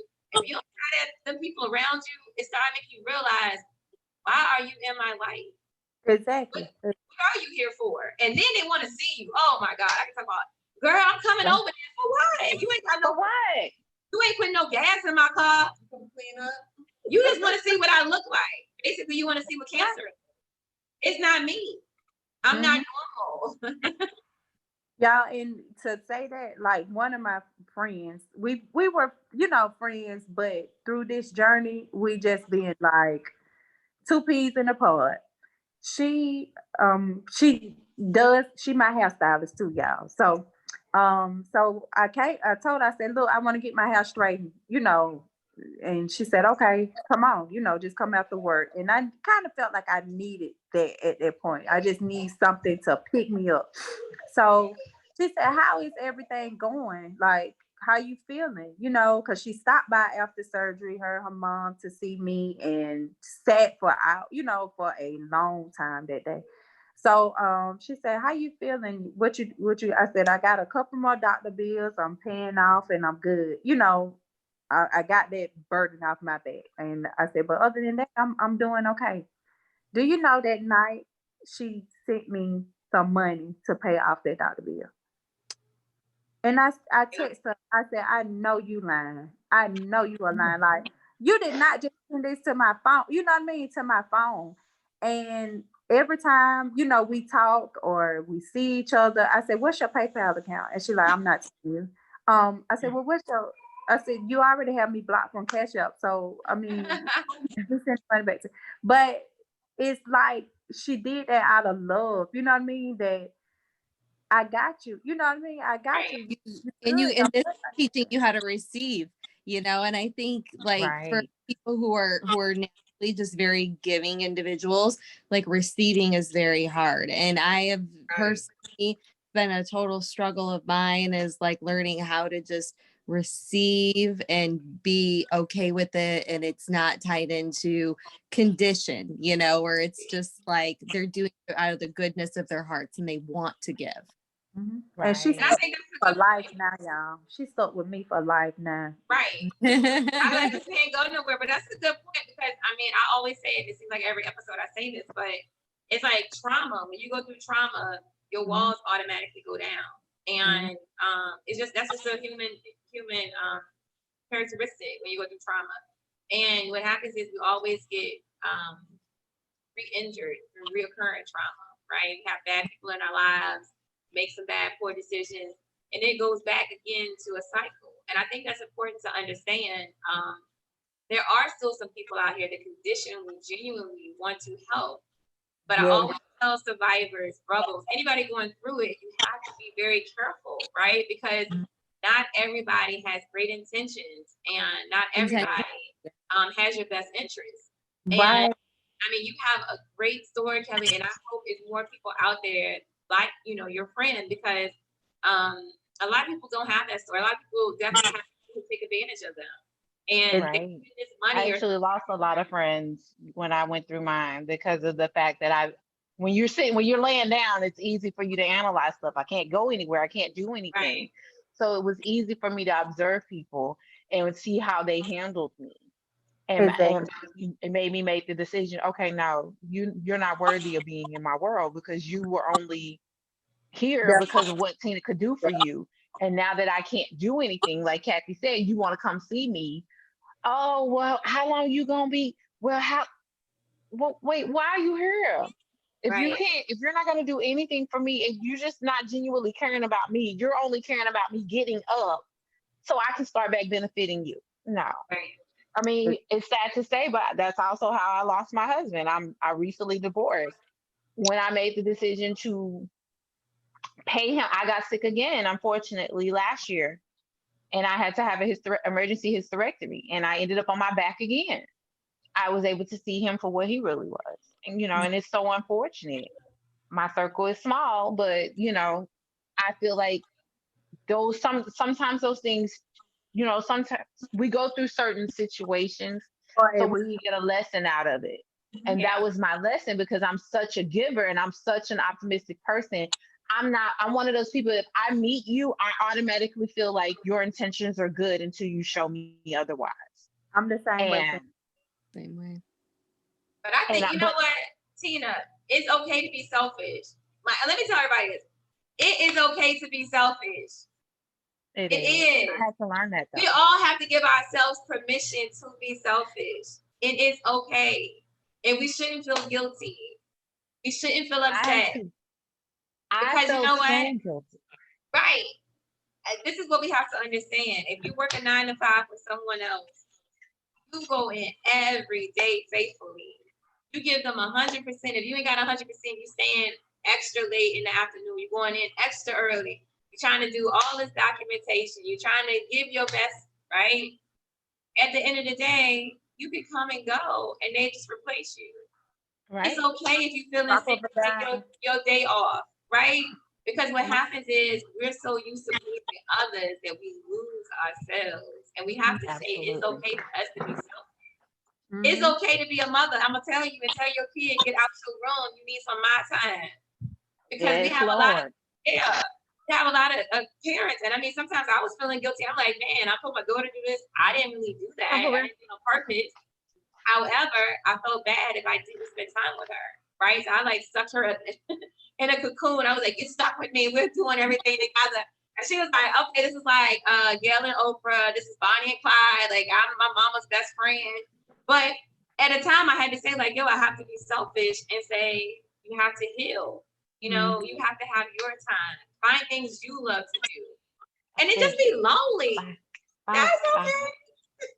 And then we have to realize too, I saw a meme on Facebook where this girl put up, and it really meant a lot to me because as a mother, like we were already talking about, our me time is not us being able to go to the grocery store by ourselves. Right. Or being able to sit in the bathtub. We can still hear the kids. You know what I mean? Y'all didn't hear my baby. Huh? Y'all didn't hear my baby banging on the door. That's not our alone time. And people will be quick to say, well, I ran you a bath, or you go by yourself then, you got to go to the store by yourself. That's not a vacation for us. When we need some me time, we really need that downtime. I need like a week's vacation so I can have my downtime. I need my massage too. I need to have peace and quiet where I don't have to worry about anybody but myself. Right. And then with the part, yes, we definitely have to be selfish because I'm so used to people trying to make me feel bad for saying no. When I finally got the strength to say no, people started trying to make me feel bad for saying no.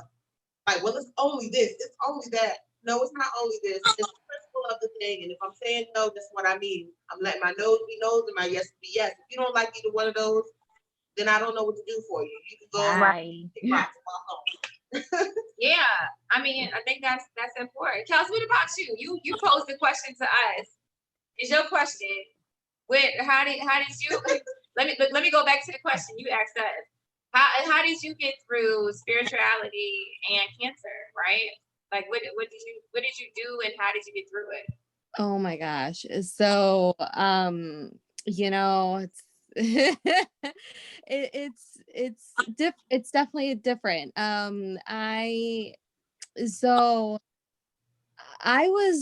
I guess you would say, quote unquote, raised Catholic, but like it was a very secular household. Like, so my basic background is like my grandparents are deaf and they're practicing Catholics. My grandfather goes to church every Sunday, and then actually like I'll go with him when there's a pastor that comes down from Detroit, who comes down to Toledo and does a deaf mass. So, all of the deaf community like congregates there. And then it's what's interesting about it is like it's like being in opposite land almost, because you're deaf people are just so used to not having accommodations. And so it was like it's just like really fascinating to like go and just watch a sermon and stuff. So they've always been tapped into that. And so like my mom was not, and basically gave us like, reign to do whatever we wanted. But in the interim, there was never any teaching. We'd never went to church on Sundays, things like that.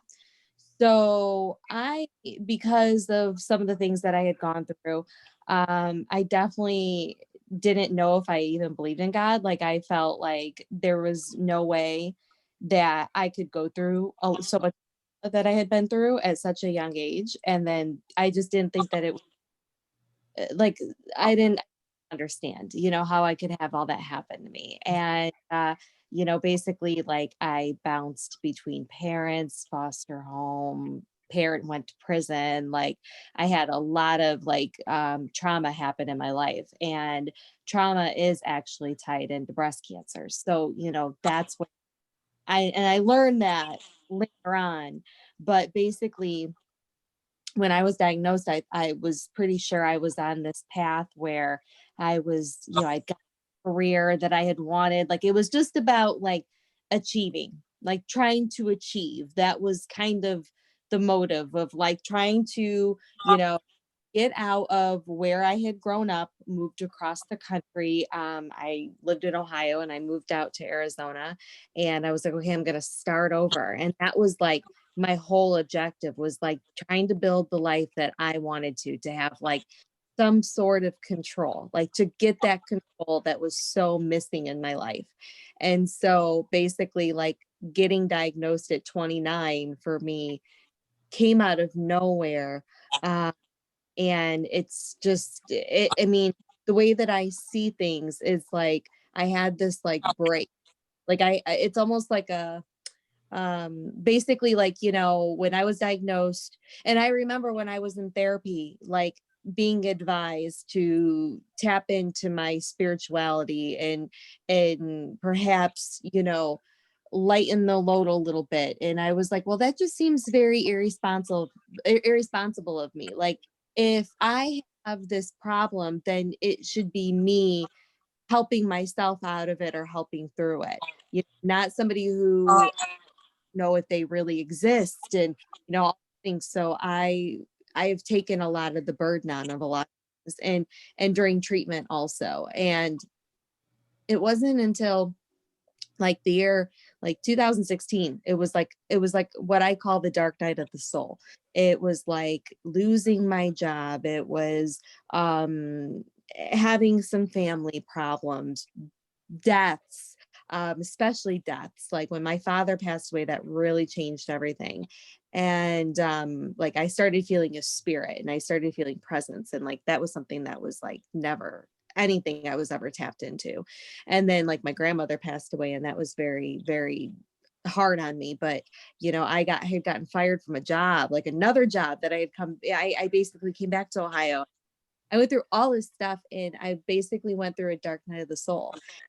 And I think, I had sort of like not a psychotic break, I wouldn't say that, but something happened in 2016 where I suddenly became super aware that there were all these connections, and there were like, just from like a spiritual realm, like there's something going on, like somebody has my back, like something, I have assistance, like I actually have assistance.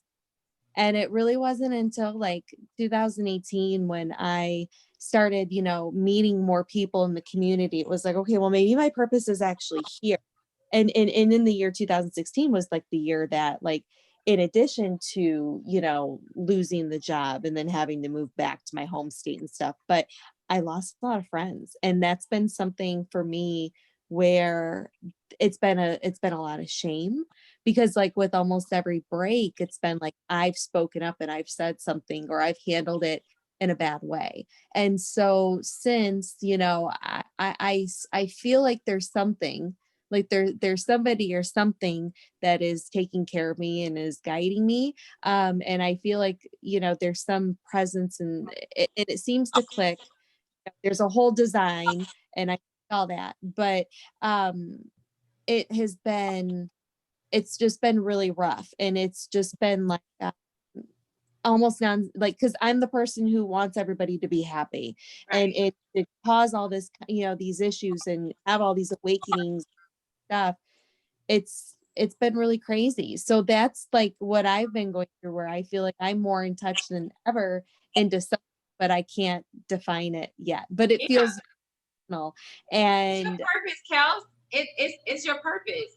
Once you understand your purpose, you live different, you walk different, you speak different, you have a different light about you. People look at you and say, "Oh, why are you smiling when you don't really have nothing to be happy about?" Mm-hmm. And you just say, "Yo, I'm happy to be living." Maybe just that. I don't really care if my hair is bald in the middle and still ain't growing back like it used to be. I don't care if I don't have no edges. I don't care if I'm 50 pounds more.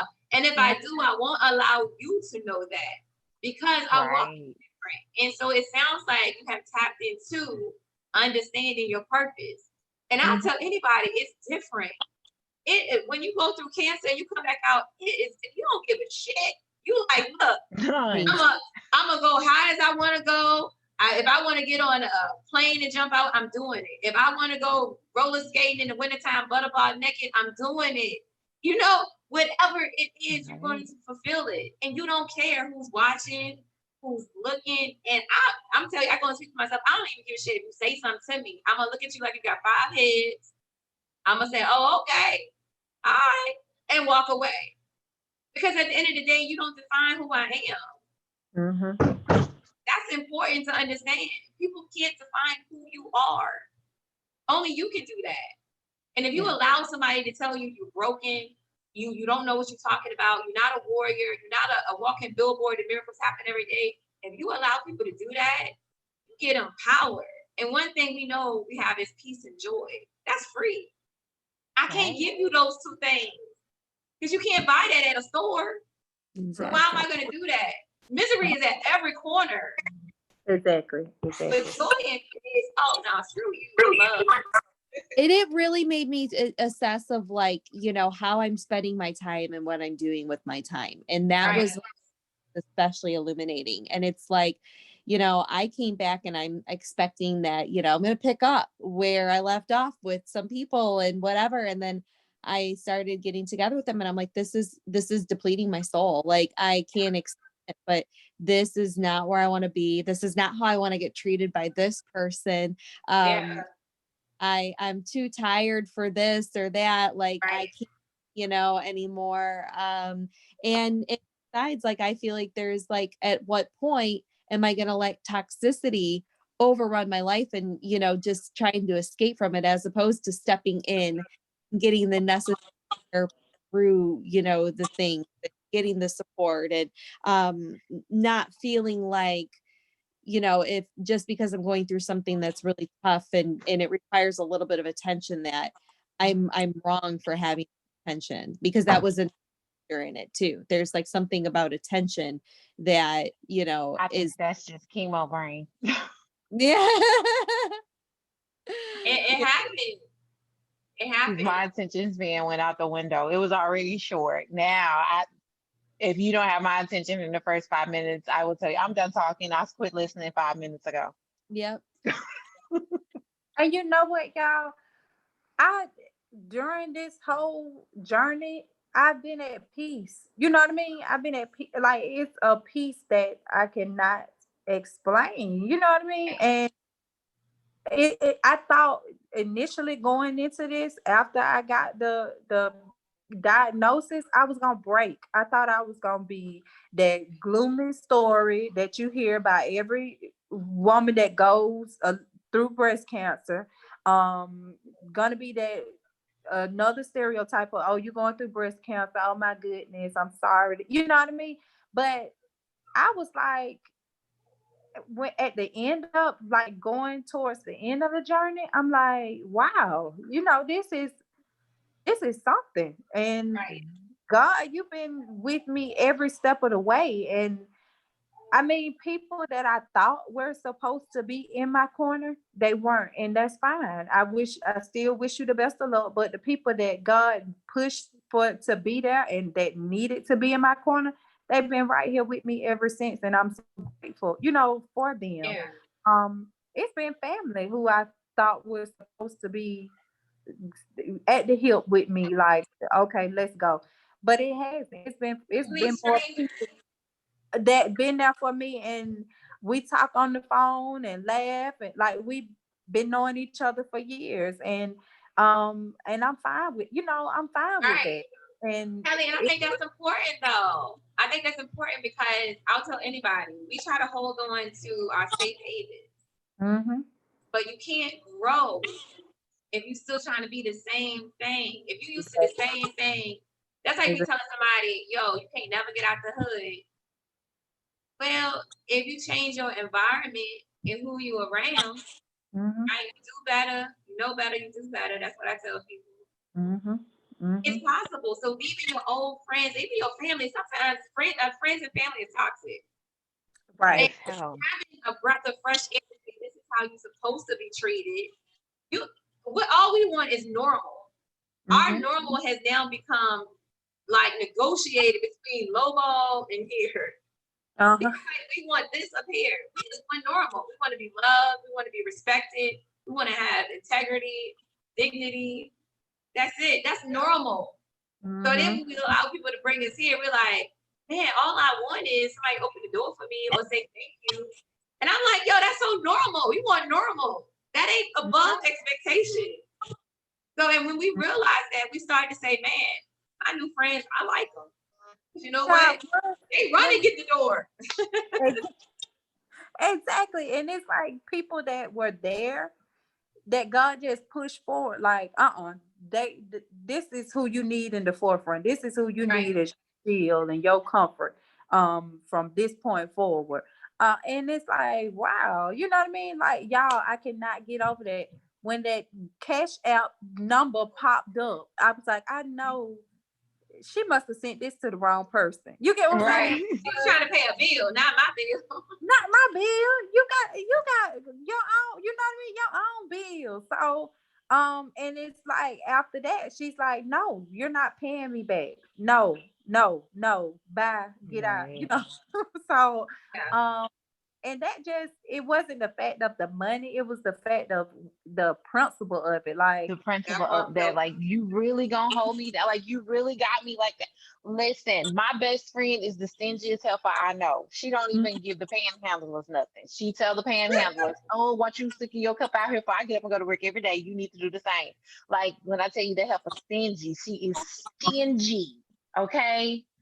But the same, Kelly. I was sitting there and I was like, oh my God, I got to get up and I got to go, I was unemployed. I was at the hospital majority of the time. So I was like, I got to figure out a way to get my rent paid, and I got to do this and I got to do that. And da, da, da, da, da, da. And she said, girl, sit down. I already paid them. You did what? You gave them $20 because you cheap. You don't give nobody nothing. And I was like, did you? And she was like, yeah, I paid it. I said, in full. She's talking about, forget you, helper. We know you cheap. You don't give nobody nothing. And I was like, best friends, really? And she was like, Tina, you do so much for me and my babies. You do so much for everybody. And right now, your plate, she was like, I could never imagine having to deal with your plate. So she was like, that's the only thing I could feel like I could do. She's like, because I ain't taking your kids home with me. Because at that time, she didn't have kids.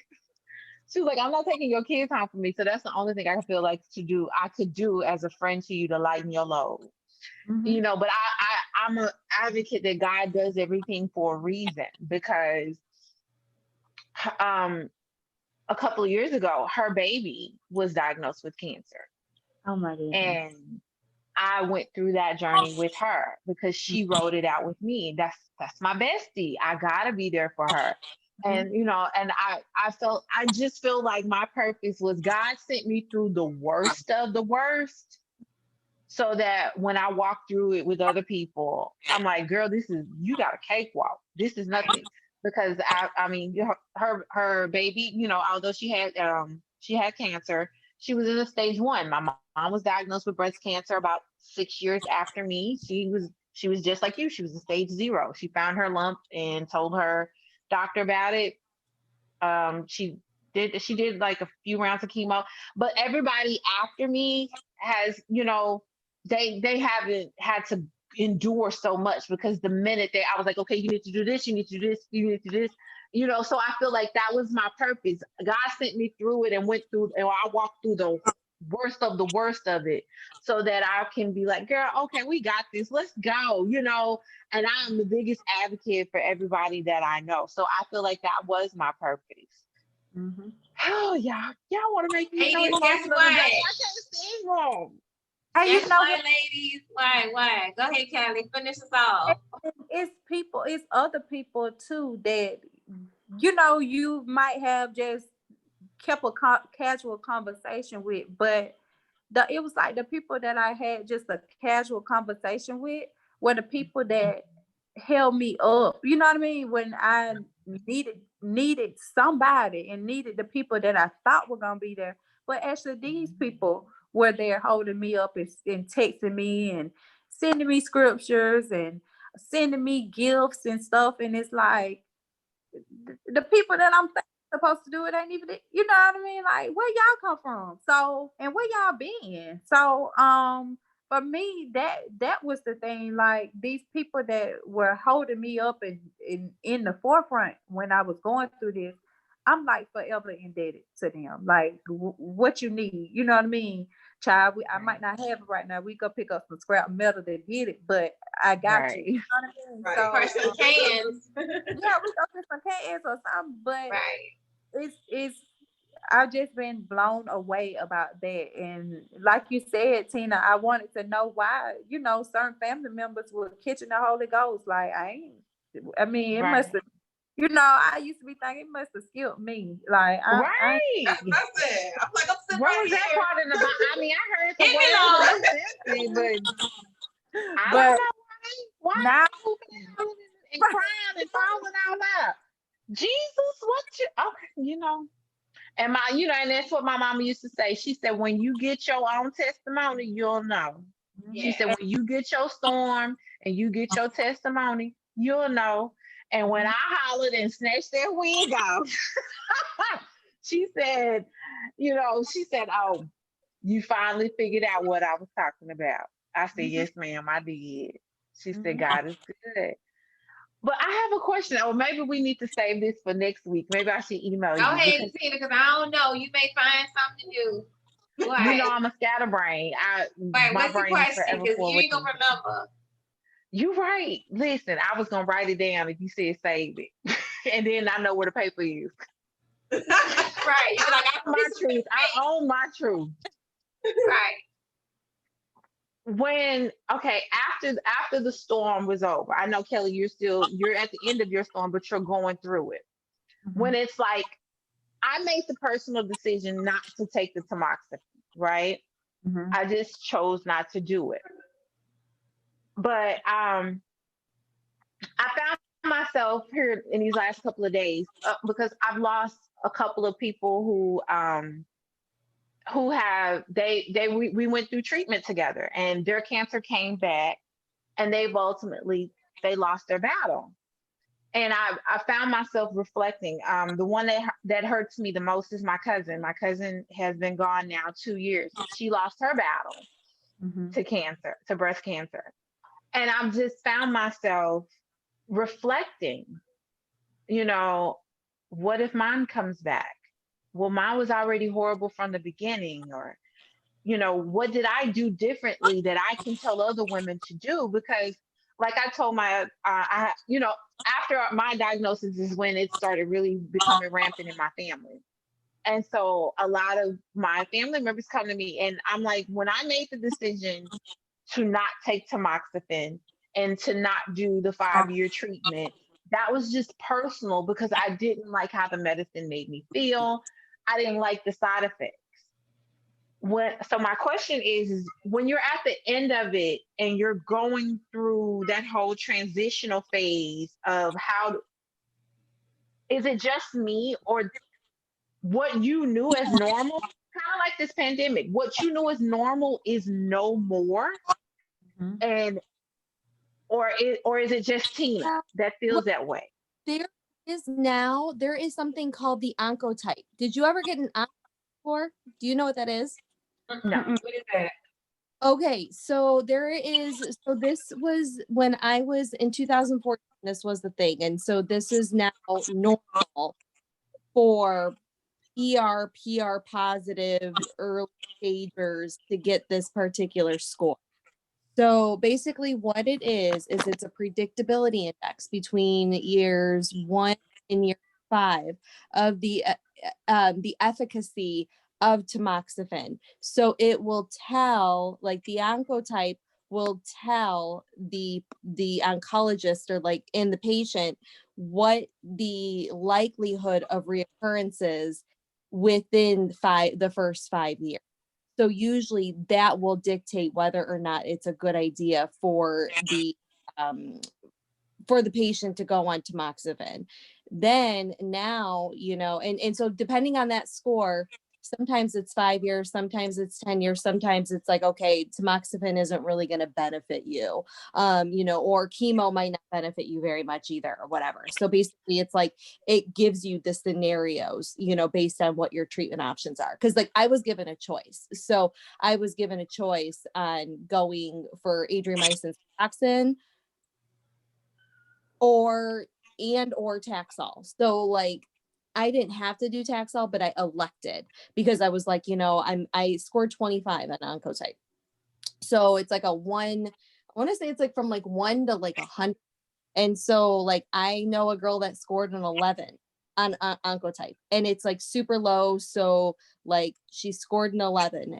I know somebody who scored 41. I've scored a 25. So that's what they're going to want to use is if they have a breast cancer that is estrogen dominant in particular, because I don't know if progesterone plays a part or not, but they will be able to assess that score with their oncologist. And then when it comes to years 5 to 10, there's, the BCI test, which is what I got, which told me that, yes, I have a benefit. Like tamoxifen is actually going to help me in my situation. And I need to take it for another 5 years. But like my friend Linda, she was on a Arimidex, which is all one. And That's what I'm on. And with the Arimidex, she does not have a very high likelihood of benefit from taking it for another 5 years, even though she's high risk. So basically, like, it's not going to be effective for her for these next 5 years. So there's no use taking it. So Right. that's what'll happen likely when, So happens to your family members. There's always like pathology tools in order to give them a better idea of what their treatment protocol is going to look like. So Feel follow up like question to that. Oh, go ahead, Kelly. Mm-hmm. I was just gonna say, I feel like for me, when I got the pathology report back from my breast surgeon, he said that a little bit of it had became invasive. So I felt like I had already beat the odds. So Tina, I feel like depending on, I just feel like people who have beat the odds. You get what I'm saying? Like he told me you were 1 centimeter for not having for missing chemotherapy. Wow. And I just felt like, wow, I beat the odds of it. And um I don't want it, you know what I mean? I pray to God every day that I pray nothing comes back, nothing is metastasized from this. But if it does, that's just my test with him again. You know what I mean? Again. Because I came across somebody on Instagram that has beaten it 5 times, and I'm like, wow, Oh, you know what I mean? Like, wow, I don't wanna, I don't want that to be my I story. want that But challenge, but that's right, amazing. right. But I I look at you different now because you've been through that 5 times. But I just feel like depending on beating the odds, you know what I mean? Like for me, living with it for almost a year and not knowing, and it hadn't spread it, but then the last weeks or so before having the surgery, it became somewhat invasive. So I don't know. I'm still doing research. I feel like a lot of that intensified from getting back on birth control after having a baby. That estrogen feeding it and it growing in that amount of time. So I'm still in limbo, Tina, because I meet with the oncologist next week. So I don't know. I don't know. And if you have any Right. questions, like if I'm definitely here to help you make sense of anything that they tell you. Like I know Mhm. I'm not a medical professional, but sometimes it helps to bounce things Right. off. Or, Yes, you are. it's You're an like, expert. it's like So I know anybody who's lived through it and been through it Chelsea is an is on expert. it. Right. She's Right. on it. Right. I like basically like with this whole BCI test and stuff, my friend Linda, like she will go ahead and read some of the clinical studies and stuff, right? So like she will read, and she was the one who found out about this test. It wasn't even our oncologist. We share the same oncologist. So it's so weird. Like we have like the Mhm. same oncologist, we drive the same car, same color, same year, same kind of like general background as far as like what we went through in our lives. Like we have so many similarities. So like we talk pretty extensively about these things. And like she basically helped us with this BCI test, and it's just like holy crap, like there's always something for us to learn. Like our oncologists, like some of them are more passionate than others, some of them are better than others, but when you are in that room and you are getting that information, like I was expecting to not get chemo. When I was looking at my data, I was like, okay, I think it's only going to help like 2%. No, it was like in total like 30%. Like with everything I was doing was going to lower my rate of recurrence by like 30%. So basically, like as soon as he's like, I think it would be good for you to get chemo. And the reason why he proposed chemo for me particularly was because not only did I have this like 25 oncotype score, which was it was like dead center, the dead center. Like we did not know which way it was going to go, but it did go to a lymph node. So since it metastasized to a lymph node in my case, that's flushing throughout your whole body. So, like what you're going to want to do, and I think this will help you also assessing, your situation, is definitely finding other individuals who are advocates who are specifically towards, so DCIS, like I can tell you, sorry. So I can tell you that for DCIS cases, there is somebody who's investigating why a DCIS diagnosis turns into metastatic breast cancer, because it can happen, So there's that kind of research going on. So, I always recommend like getting grouped up with people who have similar diagnoses and treatment protocols as and especially being Black women, like the disparities that are with it. Like look at like so much of what I hear, especially like coming on here, is like pain is not taken seriously. Like your Right. pain as a No. Black woman is not taken seriously enough, or even just women of color in general, right? Like I don't like to group everybody together. I think it's really important to look at every single demographic. It's like you are all a part of history and unlocking this like code, ultimately that's cancer that we're all trying to like figure out. And there's a balance between like, okay, well, there's clinical trials, like Black women are severely underrepresented in clinical trials. So it's like, what can we do to create an environment that not only, fosters, your care, but also gets you answers? Because you know, as Black women have more triple negative breast cancer. Mortality rates are higher in general. And there is definitely a culture around being the last on your own list, being the last on your to-do list. And so that's why I really it's been, for me, as somebody who recognizes my own privilege and has been around it, and and being also around my grandfather who has had to fight for rights, with disabilities, people who are disabled, they don't get hurt in hospital rooms, or their pain also gets invalidated. So it does happen. And I think the more we talk about these things and we get louder about it, we continuously connect with one another, our voices are so mighty, and we can get it through people's heads. Hey, you're young, I get it, but you need to do your exam, and Right. when something is wrong, you need to push, like Tina pushes, you have got to advocate for yourself. Well, I was no, given look, the Kelsey, I don't crazy- know. We ain't trying to get arrested and burned in the hospital, catch the charge. I mean, Right, Tina, Kelsey. that was Kelsey, 20 I years ain't got ago. no bail money. No. I ain't got no bail money, Kelsey. But nothing like Right. that. I mean, I ain't had none the way either, but I Tina's don't about get to to say jail it all. that I mean, Kanye. But no, I do Yeah. definitely agree with that. And Kelsey, I mean, the easiest way I can put it is Black culture feels, and I can't speak for everyone, right? But we feel that, number one, we know our genes are dominant, right? And we know a lot of things come from our skin, right? Mm-hmm. And the thing that I think the culture gets confused with is health and communicating what that looks like, and that part. The other part is, I know for myself, when I'm around my culture, and I'm mixed with a couple of things, but mixed with a whole lot of stuff.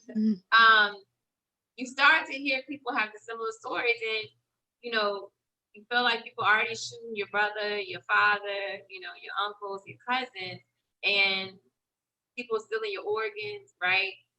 You hear all those stories.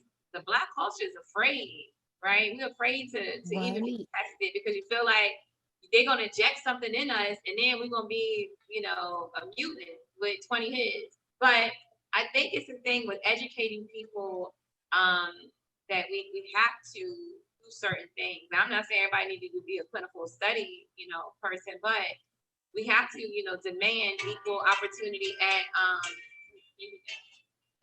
the doctor's office. I'm sorry about that. But yes, I agree with that. But guys, listen, you know what time it is.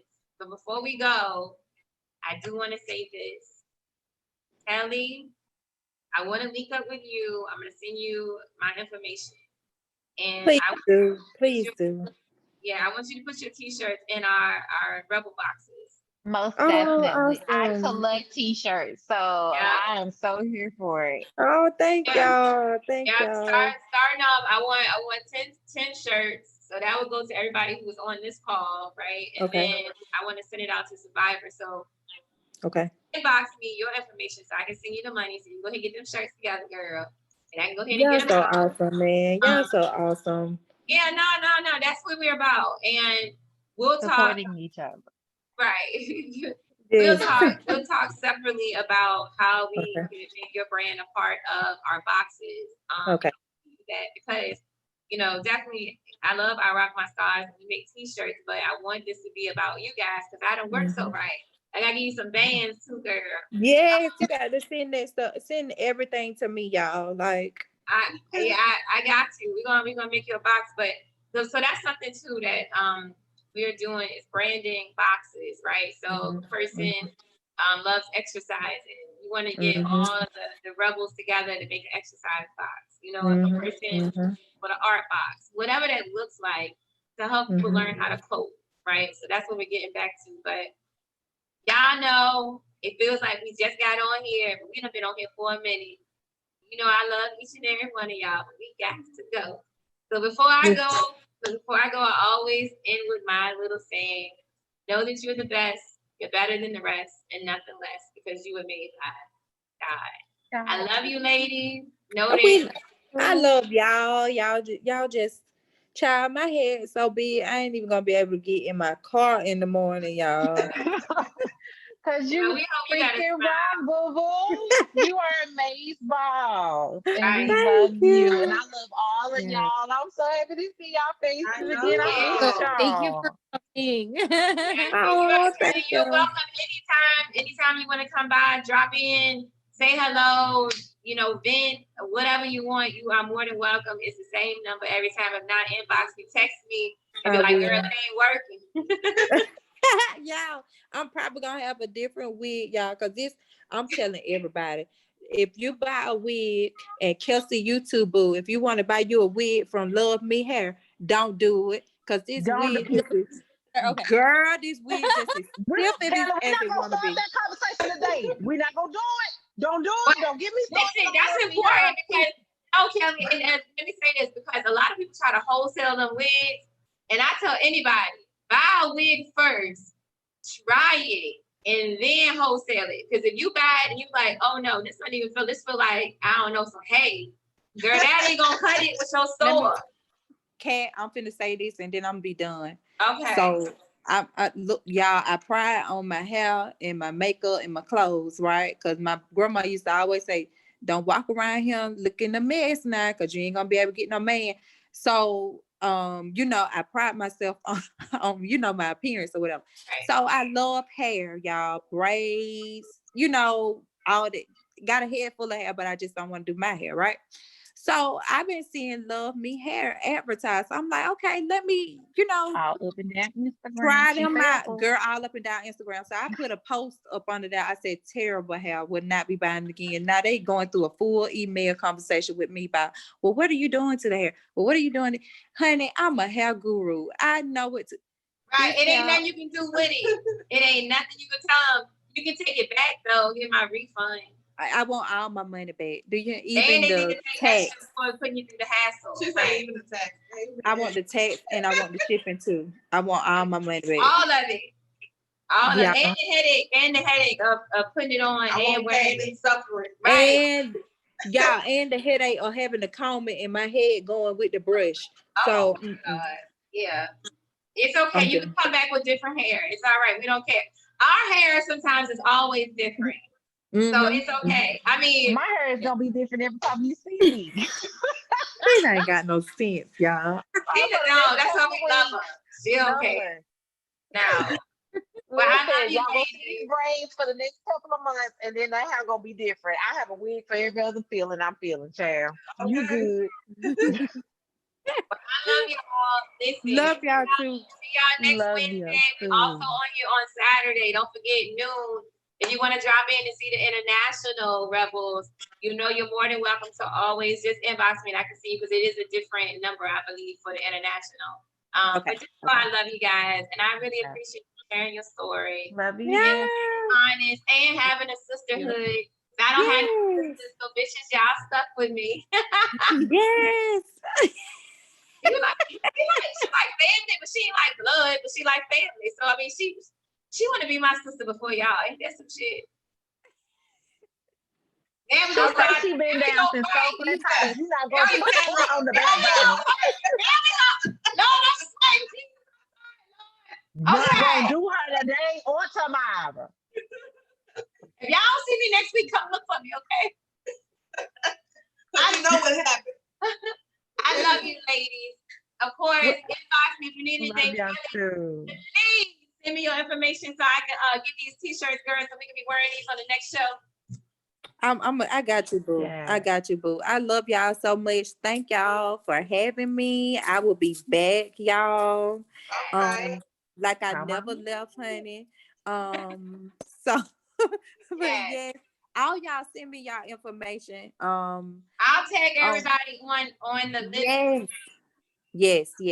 And send me y'all information and we gonna keep this thing going and we're gonna keep in contact with each other. So yes, look, look, I love y'all. I was about to say, I'm gonna let y'all go, but once Corona is over with, Tina, look, once Corona's over with, we do an annual Rebels trip to Miami, right? So I'm telling you, it's on and popping. I mean, I'm ready. Like we going to y'all I've don't been spend ready. days. Y'all not leaving me this time. Listen, right? We do it all, so y'all get ready. I'm gonna pray Corona be over by next summer. That's all I got. Me too, girl. Me too. Okay. Y'all stay safe. Love you, ladies. Ew. Love you too. Bye, y'all.